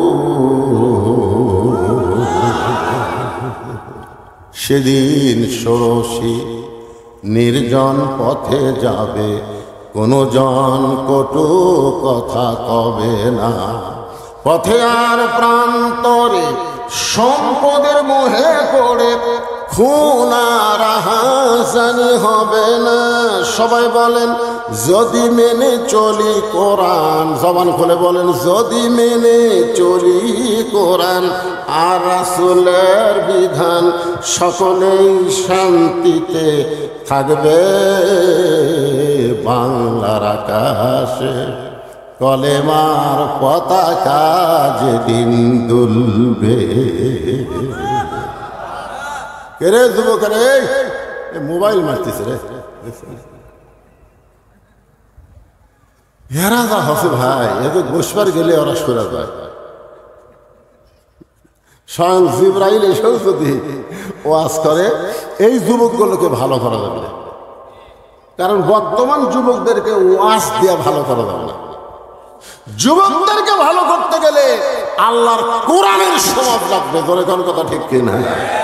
আল্লাহ কোরআনে বলেছেন, অনুনাজ্জিলু মিনাল কুরআনি মা হুয়া শিফাউ ওয়া রাহমাতুল লিল মুমিনিন। এই আয়াতের বাংলা অর্থ কি? আমি যে আয়াতে করিম না, বাংলা একটা অর্থ নাই। এর বাংলা অর্থ হলো সবাই গলা খাকারে দেয়। আমি যেই বলবো সব সমস্যার সমাধান, আপনার বলবেন দিতে পারে আল কোরআন, বলতে পারবেন না হয়ে যান সব সমস্যার সমাধান। আজকে বর্তমান প্রধানমন্ত্রী 564টা মসজিদ বানাচ্ছে। একজন নেতা আমাকে বলতে, হুজুর গোটা বাংলাদেশের গোটা পৃথিবীর কোন প্রধানমন্ত্রী এত মসজিদ বানায়নি যেটা আমাদের বাংলাদেশের প্রধানমন্ত্রী বানাইছে। আপনি প্রধানমন্ত্রীর পক্ষে একটা কথাও বলেন না কেন? আমি তখন বললাম, প্রধানমন্ত্রী 564 মসজিদ কেন, 5 লক্ষ মসজিদ বানায়ও কোনো লাভ হবে না যতক্ষণ পর্যন্ত নামাজ কায়েমের আইন তৈরি না করবে। জোরে কোন কথা ঠিক না? আজকে যদি নামাজ কায়েমের আইন তৈরি হয়, ওই যুবকগুলো ঘুরঘুর করবে, ঘুরঘুর করবে। কারণ একমাত্র নামাজই পারে ইন্নাস সালাতা তানহানিল ফাহশাই ওয়াল মুনকার, একমাত্র নামাজই পারে মানুষকে যাবতীয় খারাপি থেকে বাঁচায় দিতে। আমাদের যুবকেরা যদি 5 ওয়াক্ত নামাজ পড়ে, ও জীবনে আর্জেন্টিনার পতাকা টাঙ্গাবে না, ও জীবনে ব্রাজিলের পতাকা টাঙ্গাবে না, ও কোনোদিন দরজা জানলা বন্ধ করে খারাপ ভিডিও দেখবে না। আর ঈমান বলবে, কেউ না দেখলো আমাকে আল্লাহ দেখতেছে। জোরে কোন কথা দেখতে? আজকে নামাজ কায়েমের আইন নেই, মসজিদ বানাচ্ছে। সবাই খালি যায় আর দেখে মডেল মসজিদ রে, মসজিদ দেখার জন্য। একটু মনোযোগ দিয়ে কথাগুলো শুনবেন। ওমর ফারুক বলতেছেন, মা এই নির্জন পথে তুমি ধীর গতিতে চলতেছো, তোমার চলার সাইজ দেখে আমার মনে হয় তোমার মধ্যে কোনো দুঃখ কাজ করতেছে। মেয়েটা বলতেছে, পথিক আমি আসলেই একজন দুঃখী নারী। 6 দিন হলে হযরত ওমরকে আমি খুঁজতেছি। জোরে বলেন কয়দিন? 6 দিন হলে হযরত ওমরকে আমি খুঁজতেছি। ওমর ফারুক বলে, মা তুমি কি পাগলি হয়েছ নাকি? ওমর হলো অর্ধ পৃথিবীর খলিফা। ওমরকে যদি খুঁজবার চাও তাহলে বঙ্গভবনে যাও, রাষ্ট্রীয় ভবনে যাও, গণভবনে যাও, সংসদ ভবনে যাও। এইগুলো ভবনে না যায় তুমি 2 পাহাড়ের মাঝখানে ওমরকে খুঁজতেছ। ওমর কি উর্দুম্বা নাকি? মেয়েটা বলে, পথিক রে তুমি জানো না, আল্লাহর কোরআন দিয়ে যখন রাষ্ট্র চলবে তখন নেতা খোঁজা লাগবে না, নেতারাই দুঃখী মানুষকে খুঁজে বেড়াবে। আপনার বলেন তো, এই কোরআন দিয়ে যখন বাংলাদেশ চলবে তখন নেতা খোঁজা লাগবে, নেতারাই দুঃখী মানুষকে খুঁজবে। আর আমাদের বাংলাদেশের নেতারা ভোটের আগে খোঁজে, ভোট গেলে আর খোঁজে না। ধরে কোন কথা ঠিক কিনা? আমার এক নেতা রাস্তা যে গাড়ি নিয়ে যাচ্ছে, যাওয়ার সময় জায়গায় ফকির আসতেছে, তো ড্রাইভারকে বলতেছে ব্রেক কর। তো ড্রাইভার বলে, স্যার কেউ তো নাই। আরে ব্রেক কর। যে গাড়ি ব্রেক করছে, নেতা গাড়ি থেকে নামে ফকির সালাম দিচ্ছে, আসসালামু আলাইকুম চাচা, কেমন আছেন? ফকির খালি চারিদিকে থাকে। নেতা বলে, কি দেখেন? বলে, তুমি কাকে সালাম দিলে বাবা? বলে, আপনার দিলাম, আমি ভিক্ষা করে খাই। তাই ভোটের আগে আপনিও নেতার চরিত্র রে, ভোটের আগে ফকিরও দাও দেয়, আর ভোট পায় যখন এমপি নেতা হয়ে যায় তখন আর নেতার নাগাল পাওয়া যায় না। ধরে কোন কথা ঠিক কিনে? মেয়েটা বলতেছে, পথিক আমার ঈমান বলতেছে 6 দিন হলে হযরত ওমরকে আমি খুঁজতেছি, আর 1-8 দিনের মধ্যেই হযরত ওমরকে আমি পেয়ে যাব। আপনার বলেন তো, মেয়েটা ওমরকে পাইছে কি পাই নাই? ওমর ফারুক চোখের পানি বের করে বলে, মা তুমি সেই ওমরকে খুঁজতেছো, আমি হইলাম সেই ওমর। সঙ্গে সঙ্গে মেয়েটা বলতেছে, তাহলে আপনি চোরের মতন একা একা কেন ঘুরতেছেন? আপনার কি কোনো স্যামসা নাই? আপনি বাংলাদেশের মতন কয়টা দেশ, কথা কনা কয়টা?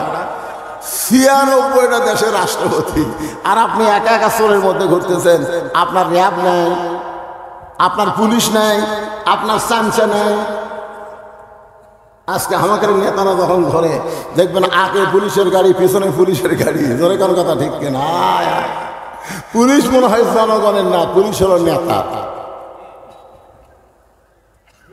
তা আপনি অর্ধ পৃথিবীর খলিফা হইয়া একা একা ঘুরতেছেন, আপনার কি কোনো স্যামসা নেই? আপনার অন্তরে কি কোনো ভয় ডর নাই?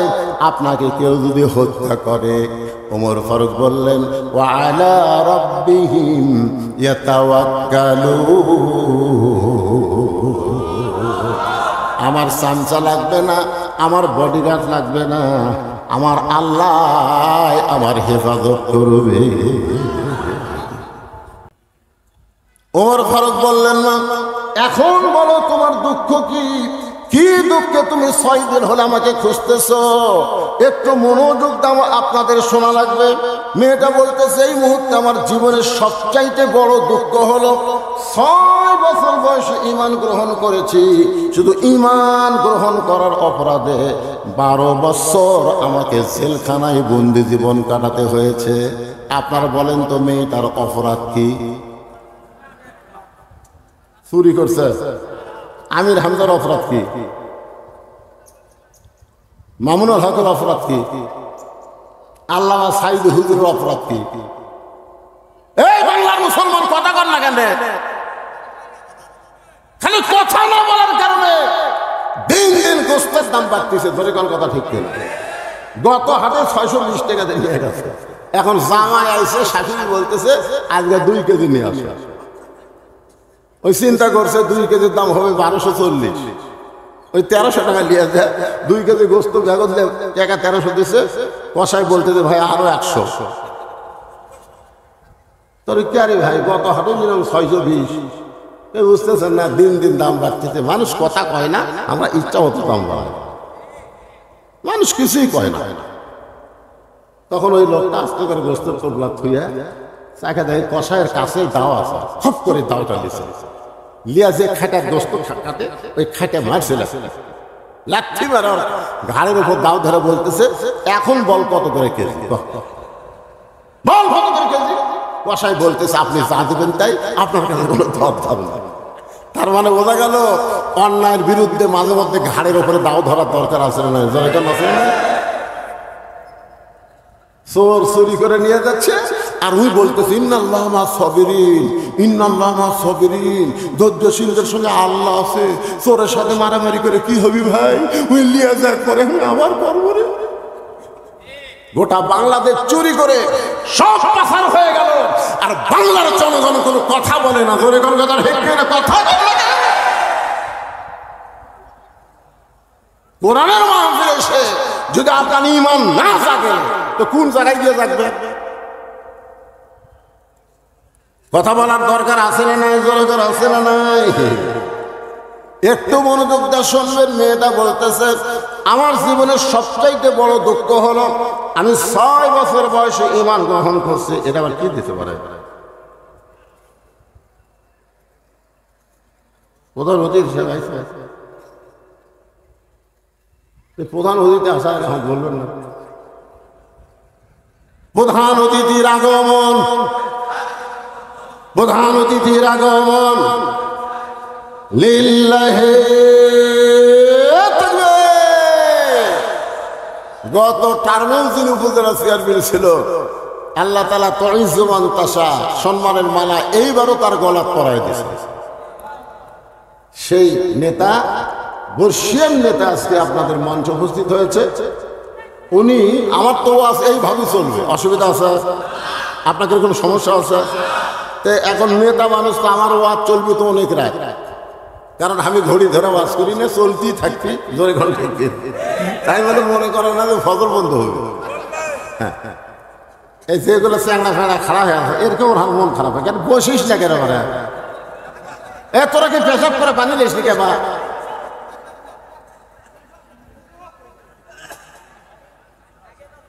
আমি ঘোষণা করতেছি অনেক মাইক এই মুহূর্তে আপনাদের উপজেলার সম্মানিত চেয়ারম্যান, আজকের মাহফিলের সম্মানিত প্রধান অতিথি আপনাদের সামনে শুভেচ্ছা বক্তব্য দিবেন। আপনার ধৈর্য নিয়ে তার বক্তব্য শোনার পরে আমি যেখানে ওয়াজ স্টপ করছি এখান থেকে আবার একটানা চলবে। সমস্যা আছে? ধরে উঠবেন না। এই যে 2-1 উঠছেন, না না না, কিসের 1 নম্বর? দেখা হয়েছে, কথা হয়েছে। জি মাইক মাইক আমি ঘোষণা করে মাইক। কিন্তু ওই ছেলেকে যদি নামাজি বানানো যায়, ধরে এখন কি বানানো যায়? কথা আমার না, কথা আল্লাহ। আল্লাহ বলেছেন ইন্নাস সালাতা তানহানিল ফাহশাই ওয়াল মুনকার, একমাত্র নামাজই পারে মানুষকে যাবতীয় অশ্লীলতা খারাপি থেকে বাঁচায় দিতে। বলেন সুবহানাল্লাহ। এই জন্যে তো রাসূল বলেছেন 7 বছর থেকে নামাজের তালিম দাও। কয় বছর থেকে? আর 10 বছর থেকে জোর করে নামাজ ধরা। যদি আমাদের পরিবারের পক্ষ থেকে 7 বছর থেকে নামাজের তালিম দেওয়া হতো আর 10 বছর থেকে জোর করে যদি নামাজ ধরানো হতো, ওই ছেলেগুলোদের মত ধরতো না। ধরে কোনো কথা ঠিক নেই। আর একটা কথা, চেয়ারম্যান সাহেব অত্যন্ত গুরুত্বপূর্ণ কথা বলেছেন যে এখানে তো মানুষ হেদায়েত হবে না, কারণ বক্তারাও আসে বাণিজ্যিকভাবে। হ্যাঁ, বাণিজ্যিক। আপনারা শোনেন, সূরা ইয়াসিনে আল্লাহ পাক বলেছেন ওমাই ইয়াত্তাবিউ মাল্লাস আলুকুম আজরাও ওয়া হুম মুহতাদুন। আল্লাহ বলেছেন হেদায়েতের বাণী প্রচার করে কেউ যদি উজরত তালাশ করে সে নিজেই হেদায়েত না। এই আয়াতের তাফসীর আপনারা পড়বেন। এখানে বলা হচ্ছে যে কোনো কেউ মুসলমান হয়ে হিন্দুদের কাছে, জোরে কোন কার কাছে? বিধর্মীদের কাছে কলেমার দাওয়াত দিয়া তার কাছ থেকে যদি কোনো উজরত তালাশ করে, যে ব্যক্তি কলেমার দাওয়াত দিল সে নিজেই হেদায়েত। আপনারা বলেন আমি কি আপনাদেরকে কলেমার দাওয়াত দিবে রয়েছি? জোরে কোন কলেমার দাওয়াত দিবে রয়েছি? আপনাকে মসজিদের ইমাম সাহেব নামাজ পড়ায়, আপনারা বলেন তো সেখানে বাণিজ্যিক কারবার আছে না নাই? ইমামকে মাস গেলে বেতন দেওয়া দরকার আছে না নাই? কথা কন না কেন? আপনাদের মুয়াজ্জিন সাহেব যে আজান দেয়, ওই আজানের মধ্যে বাণিজ্যিক কারবার আছে না নাই? আজান দেওয়ার পরে মাস গেলে বেতন দেওয়া হয় কি হয় না? জোরে কোন হয় কি হয় না? আপনাদের মাদ্রাসায় যে সমস্ত হুজুররা কোরআন শরীফ পড়ায়, আপনারা বলেন তো এরা কি ফ্রি কোরআন পড়ায় না মাস গেলে হাদিয়া নেয়? তাহলে সব জায়গায় বাণিজ্যিক ব্যবস্থা থাকবে আর বক্তাদের ব্যাপারে থাকবে না। এইটা ঠিক না। বক্তারা তো কলেমার দাওয়াত দিচ্ছে না। আমরা সবাই কলেমা গ্রহণকারী মুসলমান, আমাদেরকে কলেমাটা ঠিক কেমনে রাখতে হবে এই বিষয়ে বক্তারা আলোচনা করে। জোরে কোনো কথা ঠিক কিনা? হ্যাঁ, আপনারা খুব খেয়াল করবেন। তো এখানে আল্লাহ এখানে মেয়েটা বলতেছেন আমার সবচাইতে বড় অপরাধ হলো আমি 6 বছর বয়সে ঈমান গ্রহণ করেছি। শুধুমাত্র ঈমান গ্রহণ করার অপরাধে 12 বছর আমাকে জেলখানায় বন্দি জীবন কাটাতে হয়েছে। ভাইজান, এই কথাটা আপনারা একটু খেয়াল করবেন। মেয়েটা কিন্তু বলে নাই যে আমি ঈমানের কলেমা পড়েছি। মেয়েটা কিন্তু বলে নাই যে ঈমানের কলেমা পড়েছি। মেয়েটা বলতেছে আমি ঈমানকে গ্রহণ করছি। আপনারা বলেন তো ঈমানের কলেমা পড়া আর ঈমানকে গ্রহণ করা এই দুইটা কি এক? যুদ্ধের সময় আমাদের এলাকার অনেক হিন্দুরা ঈমানের কলেমা পড়ছে। অনেক হিন্দুরা আর্মি দেখলে, পাকিস্তানের সৈন্য দেখলে তারা মুসলমানের চাইতে বেশি জিকির করছে লা ইলাহা ইল্লাল্লাহ, লা ইলাহা ইল্লাল্লাহ, লা ইলাহা ইল্লাল্লাহ। আরবিরা বলতো বিলকুল ঠিক আছে। আপনারা বলেন তারা কি ঈমান গ্রহণ করেছে? ওরা মুখে কলেমা পড়েছে। এক হিন্দু আমারে কইছে হুজুর মুসলমানের কলমার দাম আছে। আমি কইলাম তুই হিন্দু হয়ে মুসলমানের কলমার দাম কেমনে বুঝলে? বলি এই কলমা মুখে জারি রাখার কারণে আর্মির গুলি থেকে বেঁচে গেছে। আমি কইলাম ভাইজান শুধু কলেমা মুখে জারি রাখার কারণে আর্মির গুলির থেকে তুমি বেঁচে গেছো, ওই কলেমা যদি কলিজার মধ্যে গ্রহণ করতা তাহলে জাহান্নামের আগুন থেকে আল্লাহ তোমারে বাঁচায় দিত। এই জন্য ঈমান গ্রহণ করতে গেলে আমাদেরকে 3টা জিনিস খেয়াল করা লাগবে। আপনার কি বিরক্ত হচ্ছেন? তাহলে যে ফাঁকা জায়গাটা আপনারা বন্ধ করলেন না কি জন্য? এই আপনারা মনে করতেছেন যে কাজ কামের দিন আমি সারা রাত ওয়াজ করবো, একটা সময় হঠাৎ শেষ করে দেবো, আপনারা আফসোস করবেন করে এত তাড়াতাড়ি শেষ হলো কেন? ভাইজান এই জায়গাগুলো ফাঁকা করে পুরা করে আসে। করোনার সময় আমরা বলছি ফাঁকা করে বসেন, এখন আর করোনা আছে নাকি? আপনারা বলেন তো করোনার সময় মুখে মাস্ক না দিয়ে কেউ বার হয়েছে? কেন হয়নি? আইন কে করছে? আল্লাহ না সরকার? আল্লাহ না সরকার? আল্লাহ করছে। সরকারের পুলিশ, সরকার আইন বাহিনী মুখে যদি মাস্ক না দেখতো তার 200 টাকা, 500 টাকা, 1000 টাকা জরিমানা করতো। তাহলে ইচ্ছা করলে সরকার পারে, জোরে কোন পারে কি পারে না? যেই সরকার করোনার সময় মুখে মাস্ক পরাবার পারে সেই সরকার ইচ্ছা করলে বাংলার মুসলমানকে নামাজও ধরাবার পারে। বললো সরকার সব পারে না।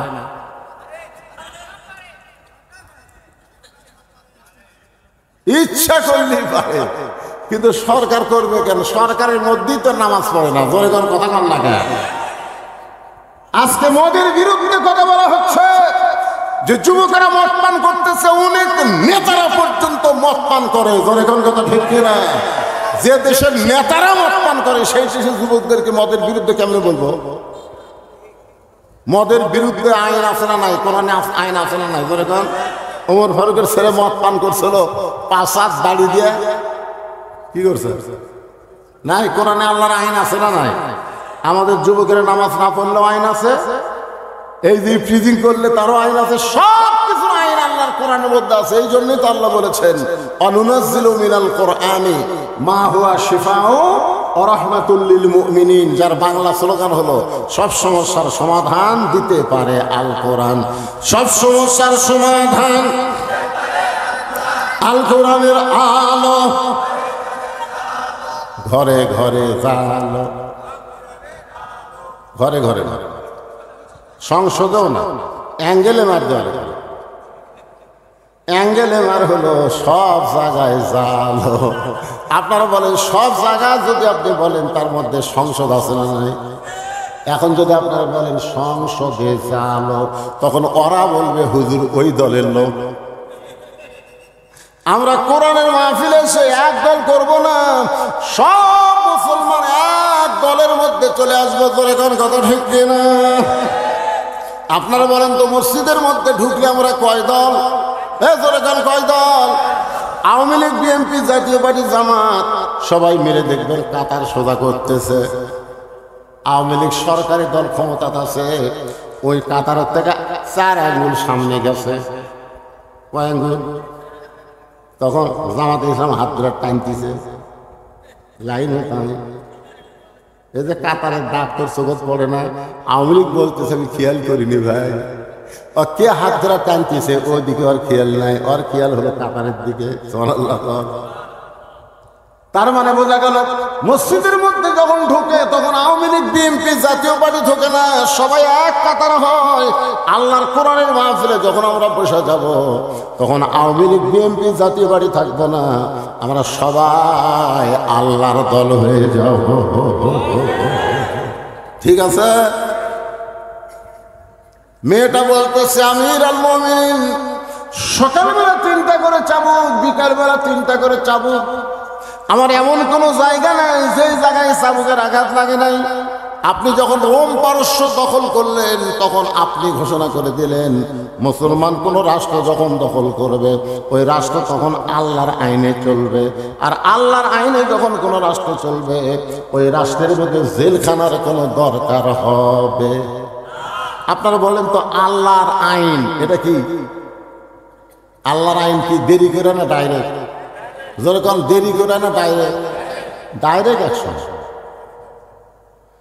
আপনি যখন রোম পারস্য দখল করলেন, আমি রোমের একটা জেলখানার মধ্যে বন্দী ছিলাম, আপনি জেলখানার দরজা উন্মুক্ত করে দিলেন।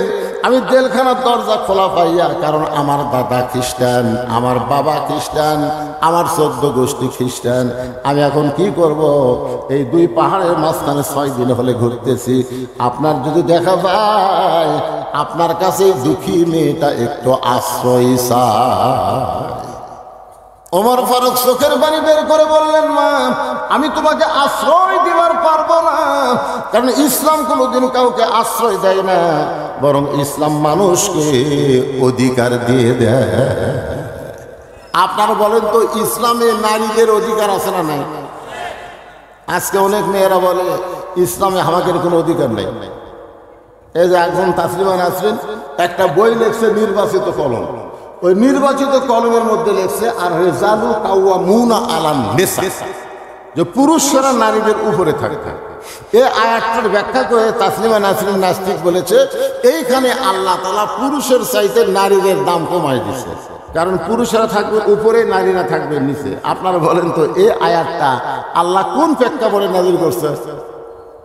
নারী যদি মা হয় তাহলে নারীর দাম বাবার চাইতে অনেক বেশি। জোরে কোনো কথা ঠিক কিনা?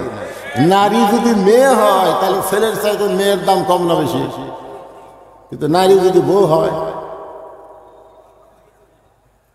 ওই জায়গাতে একটু আল্লাহ বলছে স্বামী একটু উপরে থাকবে, বউ একটু নিচে থাকবে।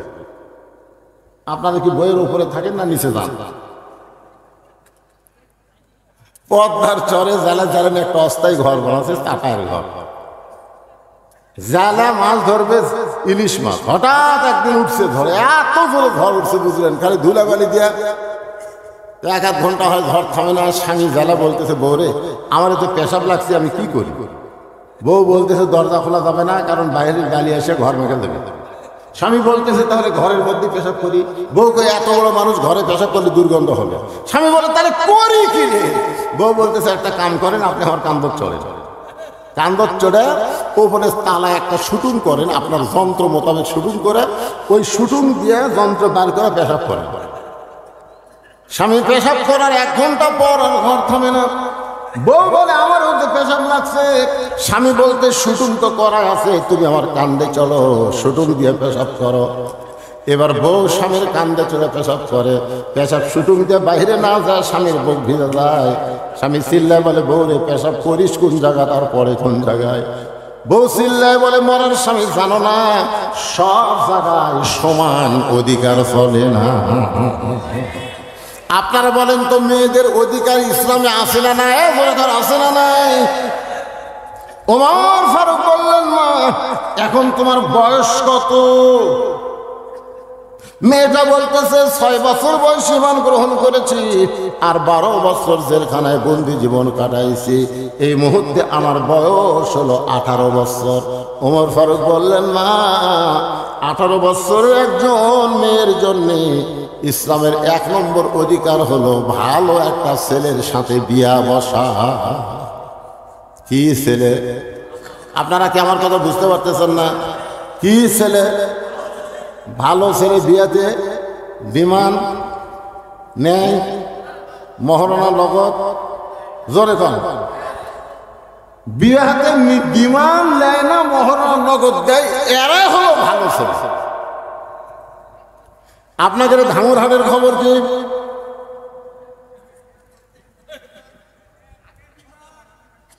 যে ব্যক্তি ডিমান্ড নিয়ে বিয়ে করে ওই যতই বার কবুল করুক আর বিয়া হয় না।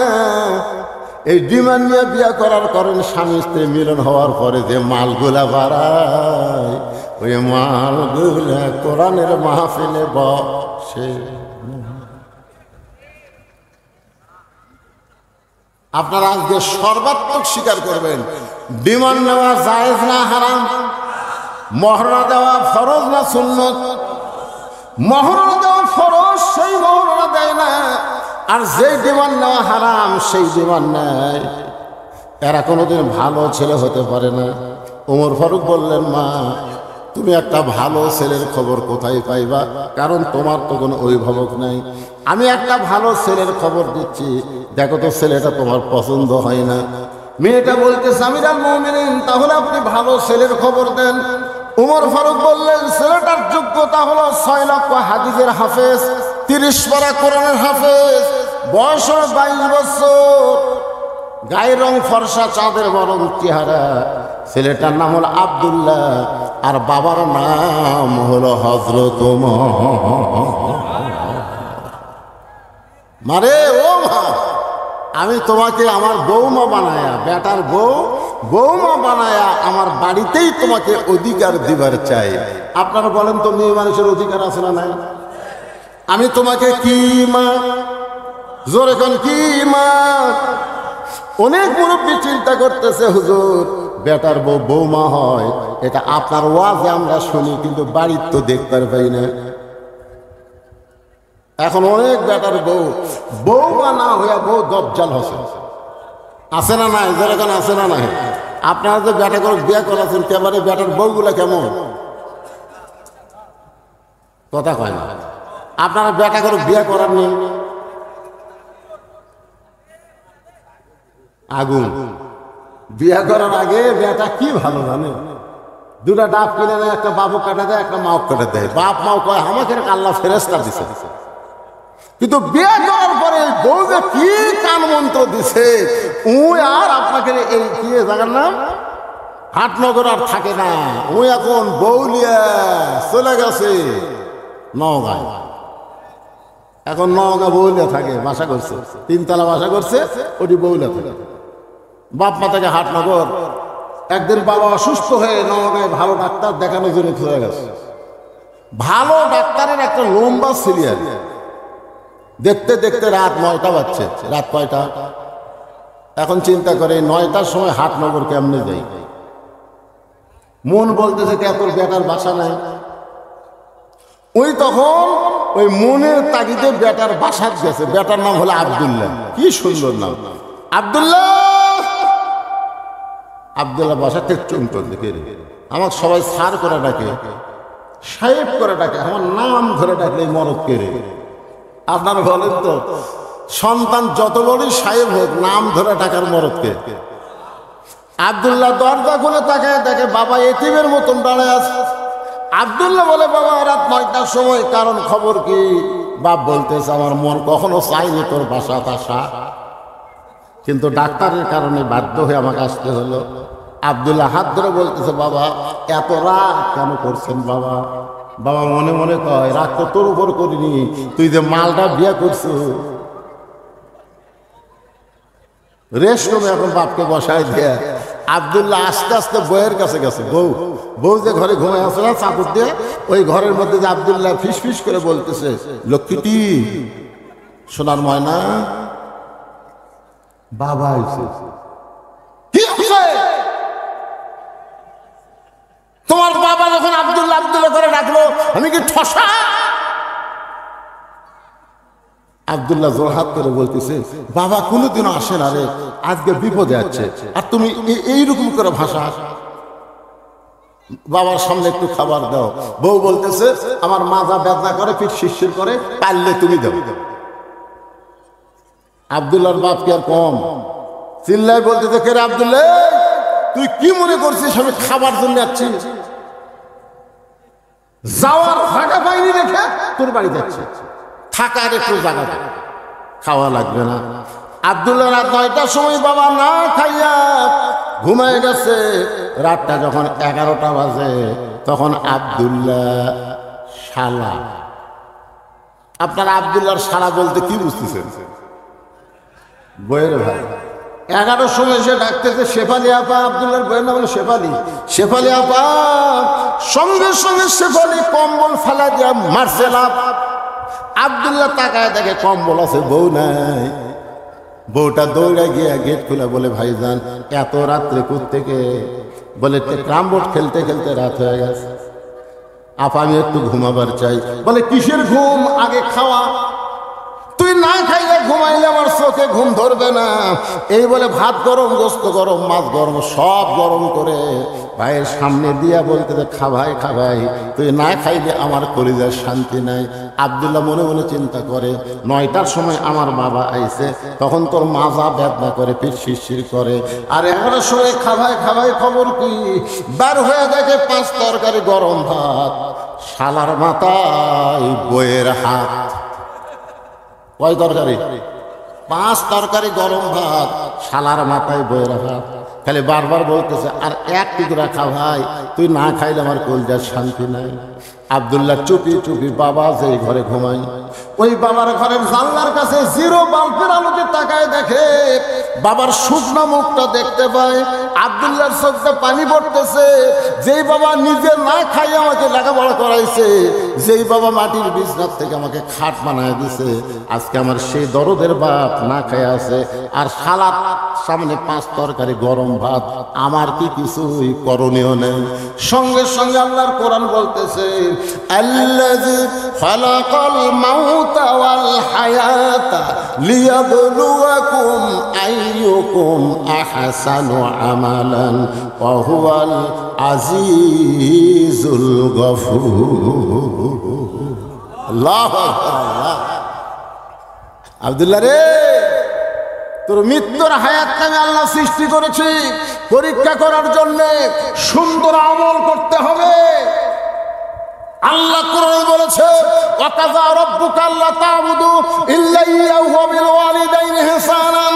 আল্লাহর পরেই হলো বাপ মা। তোর সেই বাপ মা খেয়ে ঘুম পাড়তেছে, তোর শালার সামনে 5 তরকারি গরম ভাত, তোর কি করার কিছুই নাই? আল্লাহর কোরআন ঈমান জাগায় দিয়েছে, জোরে কোন সুবহানাল্লাহ। গোটা বিশ্বের মানুষকে ঈমানকে জাগাইতে পারে সেই কিতাবের নাম কি? আব্দুল্লাহ চিন্তা করে ভাই, কোরআন যত ঈমান জায়গা দেখি রে, বর্তমানে নারী নির্যাতনের কেস আছে, মরদ নির্যাতনের কোনো কেস নেই। আমি কি করি? বিবেক বলতেছে করার কিছুই নাই। তোর বাড়ি খুঁজা দেখে আটা বলা কুটি বলা একটা বেলান আছে, দেখ দেখ, করার কিছু নেই পাগলা। ওই খুঁজা দেখে উঠি বলা একটা বেলান আছে, ওই বেলার হাতে নিয়ে চিন্তা করতেছে কি করব।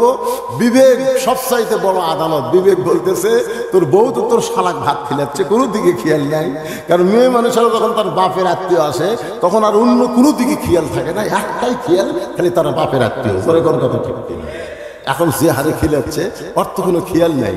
তুই বিড়ালের মতন চুপি চুপি যায় ওর পিছনে দেখা উঁচু হয়ে আসে, ওই উঁচা জায়গা বিসমিল্লাহ কয়ে একটা বাড়ি মারবো, একটা হজের সব, দুটা বাড়ি মারবো, দুটা হজের সব। এখন তুই কয়টা হজের সব নিব সেটা তোরই ব্যাপার, কিন্তু খবরদার নিচেও জান মারিস না, উপরেও জান মারিস না। কারণ নিচে মারলে কেস খাবো, উপরে মারলেও কেস খাবো, কারণ দেখাবার পারবি। আর মিডল পয়েন্টে মারলে লুসবি ঠিকই, কিন্তু কাউকে দেখাবার পারবি না। ধরে কারণ ঠিক কিনা? কারণ ওই জায়গায় কাপড় খুলে কাউকে দেখাবি। বিলাই যেমন ইন্দুর ধরে, আব্দুল্লাহ চুপি চুপি বইয়ের পিছনে এসে বেলান নিয়ে উঠি বলা বেলান নিয়ে দাঁড়ায় আছে। আর বউ খালি ভাইকে বলতেছে আর এক টুকরা খা। ভাই বলতে জোড়া কাপা, আর আমি পারবো না। বোন বলতেছে ভাই রে তাহলে আর এক টুকরা মুরগি রে, না পাবে।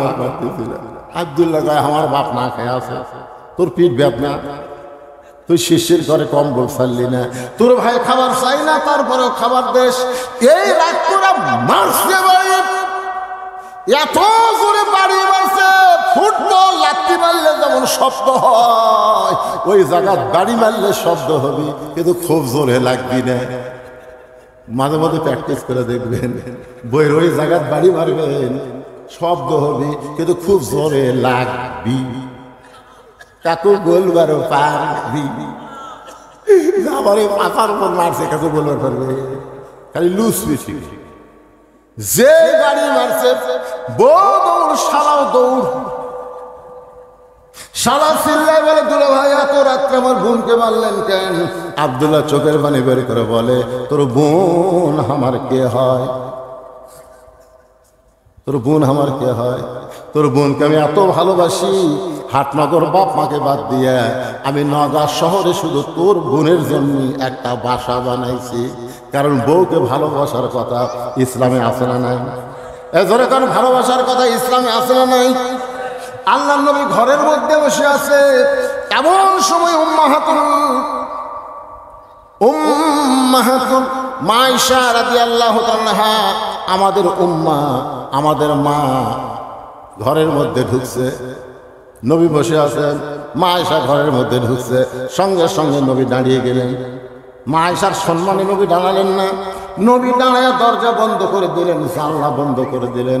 আয়েশা বলে ইয়া রাসূলুল্লাহ, আমি ঘরে আসার সাথে সাথে আপনি দরজা বন্ধ করলেন, জানলা বন্ধ করলেন, আমার দেহ থরথর করে কাঁপতেছে।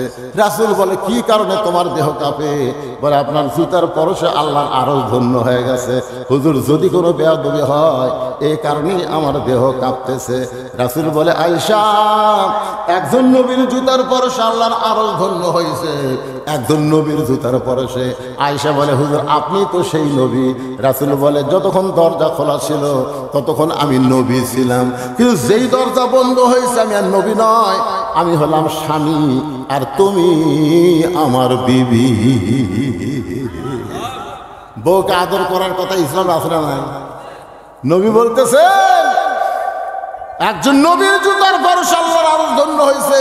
আয়েশা বলে আপনি তো সেই নবী। রাসূল বলে আমি নবী ছিলাম রে যতক্ষণ দরজা খোলা ছিল, এখন দরজা বন্ধ, কিসের নবী রে? আমি হলাম স্বামী, তুমি আমার বিবি, আসো। মা আয়েশা দৌড়ে এসে স্বামীর মুখে মাথা দিয়ে কয়, আল্লাহ, এতদিন জানতাম আমার নবী বিশ্ব নবী, আজকে দেখতেছি আমার নামই হলেন 1 নম্বর স্বামী। নবী আস্তে করে মা আয়েশাকে বুকের মধ্যে নিয়ে এই ডান হাত দিয়ে পিঠের উপর একটা চাপ দিছে। এই চাপ দেওয়া কিন্তু সুন্নত।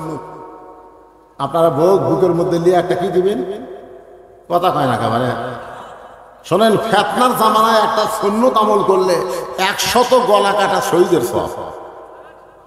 কোনদিন চাপ দিচ্ছেন আপনারা? যারা বিয়ে করতেছেন ভাই, আমি তার খুব বলতেছি, আর প্রেমিকের চাপ দেওয়ার কথা বলতেছেন। এখন বউকে বুকের মধ্যে নিয়ে আল্লাহ রাসূল, আল্লাহর নবী হলেন আমাদের আদর্শ। নবী যখন ডান হাতে চাপ দিয়েছে, সঙ্গে সঙ্গে আল্লাহ বলে, জিবরাইল যা যা নবীর কাছে কোরআন শরীফ নিয়ে যা। ফেরেশতা জিবরাইল বলে, আল্লাহ, বহুবার নবীর কাছে কোরআন নিয়ে গেলাম, এইভাবে তো কোনোদিন বলেন নাই। আল্লাহ বলে, জিবরাইল, নবী ঘরের মধ্যে যে আমল করতেছে, এই আমলে আমি আল্লাহর আরশ খুশি হয়ে গেছে। সুবহানাল্লাহ, জোরে কোয়া যায় না? আপনারা বলেন তো, নবী কি ঘরের মধ্যে নামাজ পড়তেছে, জিকির করতেছে, তসবিহ তেলাওয়াত করতেছে, কি করতেছে? বুকের মধ্যে চাপা ধরায় আল্লাহর কাছে সবচাইতে দামি আমল। জোরে কোন সুবহানাল্লাহ। যা রে জিবরাইল, যা, কোরআনের আয়াত নিয়ে নবীর কাছে যা। ফেরেশতা জিবরাইল কোরআনের আয়াত নিয়ে নবীর বাড়ির পাশে দাঁড়িয়ে বলতেছে, আসসালামু আলাইকা ইয়া রাসূলুল্লাহ। নবী আয়েশাকে বুকের মধ্যে নিয়ে চমকে উঠলেন। আয়েশা বলে, হুজুর, আপনি চমকালেন কেন? বলে, ফেরেশতা জিবরাইল আমাকে সালাম দিল। আয়েশা বলতেছে, এই সময় ফেরেশতা আসার টাইম হলো। কারণ বউ যখন স্বামীর বুকের মধ্যে থাকে, মনে হয় বউটা জান্নাতের মধ্যে আছে। জোরে কোন কথা ঠিক না? আল্লাহ রাসূল বলে, আয়েশা, জিবরাইল নিজের ইচ্ছায় কোনোদিন আসে না, জিবরাইল আল্লাহর হুকুমে আসে। দেখি জিবরাইল কি জন্য আইছে। নবী বললেন, জিবরাইল, কারণ কি? জিবরাইল বলে, হুজুর, ঘরের মধ্যে কি করতেছেন আমি জানি না, তবে আল্লাহ পাক আমাকে জানাইছে যে আমল করতেছেন, আল্লাহর আরশ খুশি হয়ে গেছে। আল্লাহ কোরআনের আয়াত নাযিল করেছে, হুন্না, পড়েন, হুন্না লিবাসুল লাকুম ওয়া আনতুম লিবাসুল লাহুন্না। তোর বোন আমার বউ হয় রে, সে আদরের বউকে আমি কেন মানলাম? শালা বলতেছে, আমাকেও মারবেন নাকি? বলে, তোকে মারবো না, তোকে একটু দেখাবার চাই। এবার শালার হাত ধরে বাবা যে ঘরে ঘুমায়, ওই ঘরের জানলার কাছে নিয়ে গিয়ে বলতেছে, দেখ তো ভিতরে কে। শালা বলতেছে, আপনার বাবা কখন আইছে? দুলা ভাই, আপনার বাবা কখন আইছে? আব্দুল্লাহ বলতেছে, 9টার সময় আইছে। তোর বোন কইছে মাজা বেদনা, পিঠ শিরশির করে, আমার বাবার সামনে খাবার দেয়নি বলে বাবা রাগ করে না খেয়ে ঘুমায় গেছে। আর 11টার সময় তোর সামনে 5 তরকারি গরম ভাত। বলবে, শালা বল আমার আমল কি? শালা বলতে, দুলা ভাই আর একটা মারেন, আর একটা মারেন। এই মানুষের জাত না, এই বাপের আত্মীয় পছন্দ করে, স্বামীর আত্মীয় 2 চোখকে দেখবার পারে না। ঘরে কোন কথা ঠিক না? আপনাদের ঘরে এমন বউ আছে না? নাই? ওর বাপের বাড়ি একটা ফকির আসলে আমার মায়েরা যারা পর্দার অন্তর আছেন, মা মনে কষ্ট নিয়েন না। যে স্বামীর পায়ের তলে আপনার জান্নাত হওয়ার কথা ছিল, কিন্তু পায়ের তলে জান্নাত না হয়ে রাসূল বলেছেন, আল্লাহর পরে কাউকে যদি সেজদা দেওয়ার হুকুম থাকতো, তাহলে প্রত্যেকটা নারীকে বলা হতো, তোমার স্বামীর পায়ে সেজদা করো। ফাতেমা বলতেছে, বাবা, এই যে স্বামীর পায়ে সেজদা করা, এই আমলটাই কি মেয়েদের সবচাইতে বড় আমল? আল্লাহ রাসূল বলে, ফাতেমা, নারীদের সবচাইতে বড় আমল হলো পর্দা। ধরে বলেন, নাম কি? তুমি মনে করো না তোমার বাবা বিশ্ব নবী বলে আল্লাহ তোমাকে জান্নাত দিবে, এইটা কখনোই তুমি মনে করো না। ফাতেমা বলে, বাবা, আমি মাঝে মধ্যে মনে করি আমার বাবা বিশ্ব নবী বলে আল্লাহ সেই খাতিরে হয়তো আমাকে জান্নাত দিবে। রাসূল বলে, ফাতেমা রে, জান্নাতে যদি যাওয়ার চাও, তাহলে জান্নাতের আমল করে তোমাকে জান্নাতে যেতে হবে। ফাতেমা বলে, বাবা, জান্নাতের আমল কি? রাসূল বললেন, মেয়েদের সব আমলের মধ্যে 1 নম্বর আমল হলো পর্দা। ধরে ধরে 1 নম্বর আমল কি? আমার মায়েরা যারা পর্দার অন্তরালে একটু মনোযোগ দিয়ে শোনেন, গভীর রাত্রে হযরত আলীকে বুকের মধ্যে নিয়ে ফাতেমা ছোট বাচ্চার মতন কাঁদতেছে। আলী বলে, ফাতেমা কান্দার কারণ? বলে, ওগো স্বামী, আল্লাহ পাক আমার দোয়া কবুল করেছে, আজকে রাতের বেলায় আমার মৃত্যু হবে। যেই বলেছে রাতের বেলা মৃত্যু হবে, গাছের গোড়া কাটছে, গাছটা যেমন পড়ে যায়। হযরত আলী কেমনে পড়ে গেলেন ঘরের মাজায়। মা ফাতেমা মুচকি মুচকি হেসে স্বামীর কপালে একটা চুমা দে বলে, স্বামী গো, আমি এতদিন ধরে জানতাম আপনি হলেন পৃথিবীর সবচাইতে বড় আলেম। আমি এতদিন ধরে জানতাম আপনি পৃথিবীর সবচাইতে বড় বীর। মরার খবর শুনে আপনি কেন কাঁদতেছেন? কারণ দুনিয়াতে মানুষ এসেছে থাকার জন্য না, মানুষ এসেছে যাওয়ার জন্যে। আপনারা বলেন তো, দুইজন চাষটালে গল্প করতেছে, অমুকের ফাঁসি হলো রে, অমুকের ফাঁসি হবি। আমি দৌড়া গিয়ে বললাম, কে ভাই, তোমরা যে গল্প করতেছো অমুকের ফাঁসি হলো, অমুকের ফাঁসি হবি, তোমার যে মৃত্যু হবে, যেই খুশি তোমার মৃত্যু চমকে উঠল কেন? কারণ ফাঁসির তারিখ আছে, মরার কোনো তারিখ। আপনারা বলেন তো, আমাদের কোনো তারিখ আছে? কে কবে মরবেন এইটাকে আপনারা জানেন? তাহলে যে যুবকেরা মিলে আজকে মাহফিল করতেছে, যুবকেরা কোথায়? একজন? কয়জন যুবক? তোমরা কয়জন যুবক? এই যুবকেরা যারা আজকে কোরআনের মাহফিল করতেছো, আমি তাদেরকে বলবো, তোমরা বিবেকের আয়নায়, বিবেকের আদালতে জিজ্ঞাসা করো, তোমরা কি মাগরিবের নামাজ পড়েছো? তোমরা কি এশার নামাজ পড়েছো? তোমরা কি ফজরের নামাজ পড়বা?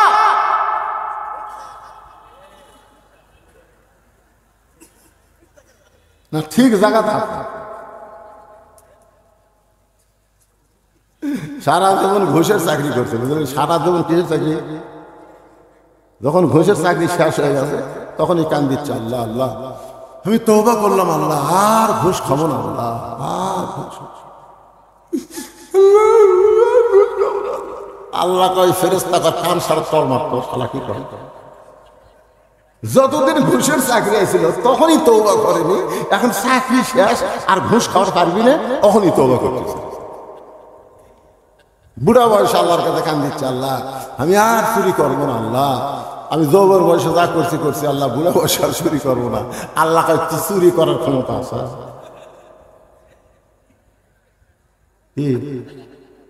এই জন্য যে যুবকেরা কোরআনের মাহফিল করতেছে, শুধু কোরআনের মাহফিল করলে হবে না, এই যুবকদেরকে যৌবন বয়সে কোরআনের পক্ষের কর্মী হওয়া লাগবে। জোরে কোন কথা ঠিক না? শুধু কোরআনের কর্মী হলে হবে না, 5 ওয়াক্ত নামাজ জামাতে আদায় করা লাগবে। জোরে কোন কথা ঠিক না? যারা মাহফিলে একটা টাকাও আদায় করে না, আদায় করো তোমরা? কোন টাকা আদায় করে না, এরা নিজেরাই টাকা দিয়া এত সুন্দর আয়োজন করে। আর সেই যুবকদের জন্য আমাদের প্রাণ খুলে দোয়া করার দরকার আছে না নাই? জোরে কেন আছে না নাই? গান বাজনা হচ্ছে না, কনসার্ট হচ্ছে না, কোরআনের মাহফিল হচ্ছে। এই মাহফিলকে আল্লাহ যেন কবুল করে। আমি সব সাইটে ওয়াজ করেছি, সব সাইটে, কিন্তু ভাইজান আমার ঘড়ি আমাকে বারবার বলে দিচ্ছে কাজ কামের দিন। মানুষ সারাদিন কাজ কাম করছে। আল্লাহ রাসূল বলেছেন 2 ওয়াক্ত নামাজ কেন লম্বা করা হলো? শোনেন, 2 ওয়াক্ত নামাজ লম্বা করা কেন হলো? 3 ওয়াক্ত নামাজ হলো তাড়াতাড়ি, আসর মাগরিব এশা তাড়াতাড়ি না? এ কথা কন, তাড়াতাড়ি না? আসর পড়ার পরে কি, মাগরিব পড়ার পরে কি, এশা। দেখেন 3 ওয়াক্ত মিলা কয় ঘন্টা? কিন্তু এশা থেকে ফজর, ফজর থেকে জোহর, এই 2 ওয়াক্ত লম্বা কেন? ওমর ফারুক বললেন, ইয়া রাসূলুল্লাহ 5 ওয়াক্ত নামাজের মধ্যে এই 2 ওয়াক্ত নামাজের সময় লম্বা কেন? আল্লাহ রাসূল বললেন, ফজর থেকে জোহর আল্লাহ লম্বা সময় দেওয়ার কারণ হলো এই লম্বা সময়ের মধ্যে মানুষ ব্যবসা বাণিজ্য করবে, খেতে খামারে কাজ কাম করবে, চাকরি বাকরি করবে। এগুলা করতে গিয়া তার দেহের যে ক্ষয় হবে, ক্ষতি হবে। এশা থেকে ফজর আল্লাহ লম্বা সময় দেওয়ার কারণ হলো ওই সময়ের মধ্যে ঘুম পাড়বে, ওই ঘুমে আল্লাহ সব ক্ষয় পুরা করে দিবে। এই জন্যে আপনারা নিয়ত করবেন যে দিনের বেলায় মাহফিল করা, জোহর থেকে আসর, আর এই রাতের বেলা মাহফিল করলে আল্লামা সাইদি হুজুরের মতন করা লাগবে 8টা থেকে 10টা পর্যন্ত। জোরে কোন কথা ঠিক কিনা? আমি এখানে অনেক আগে আইছি, এশার নামাজের অনেক আগে নিয়ত করছিলাম যে 9টার দিকে তেজত দিবে, আপনাকে সময় মতো মোনাজাত করে আপনার বাড়িতে ঘুমও পারবেন। পরের দিন আমার ধান কাটা শুরু আছে, শুরু হয়নি, ধান কাটা শুরু হয়নি, কঠিন কাজ। এই জন্যই তো মানুষজন খুব কম। অনেক লোক দেখতেছে সাড়ে 8 শনিবার গেলে আমাদের কাজ কাম হবে না, মাঝে মাঝে ফাঁকে ফাঁকে 2-1 উঠে গেছে। তা আমাদের মূল টার্গেট হলো এই ছেলেদের জন্য আমরা দোয়া করব প্রত্যেক বছর আল্লাহ যেন এমন করে একটা কোরআনের বাগান লাগাতে পারে। সকলে বলে আল্লাহুম্মা আমিন। সকলে ইস্তেগফার করেন, আস্তাগফিরুল্লাহ রব্বি মিন কুল্লি জামবি ওয়া আতুবু ইলাইহি লা হাওলা ওয়ালা কুওয়াতা ইল্লা বিল্লাহিল আলিয়্যিল আযীম।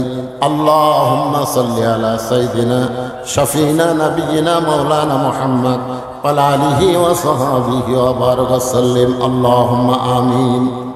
আল্লাহুম্মা আনতাস সালাম ওয়া মিনকাস সালাম তাবারাকতা ইয়া যাল জালালি ওয়াল ইকরাম।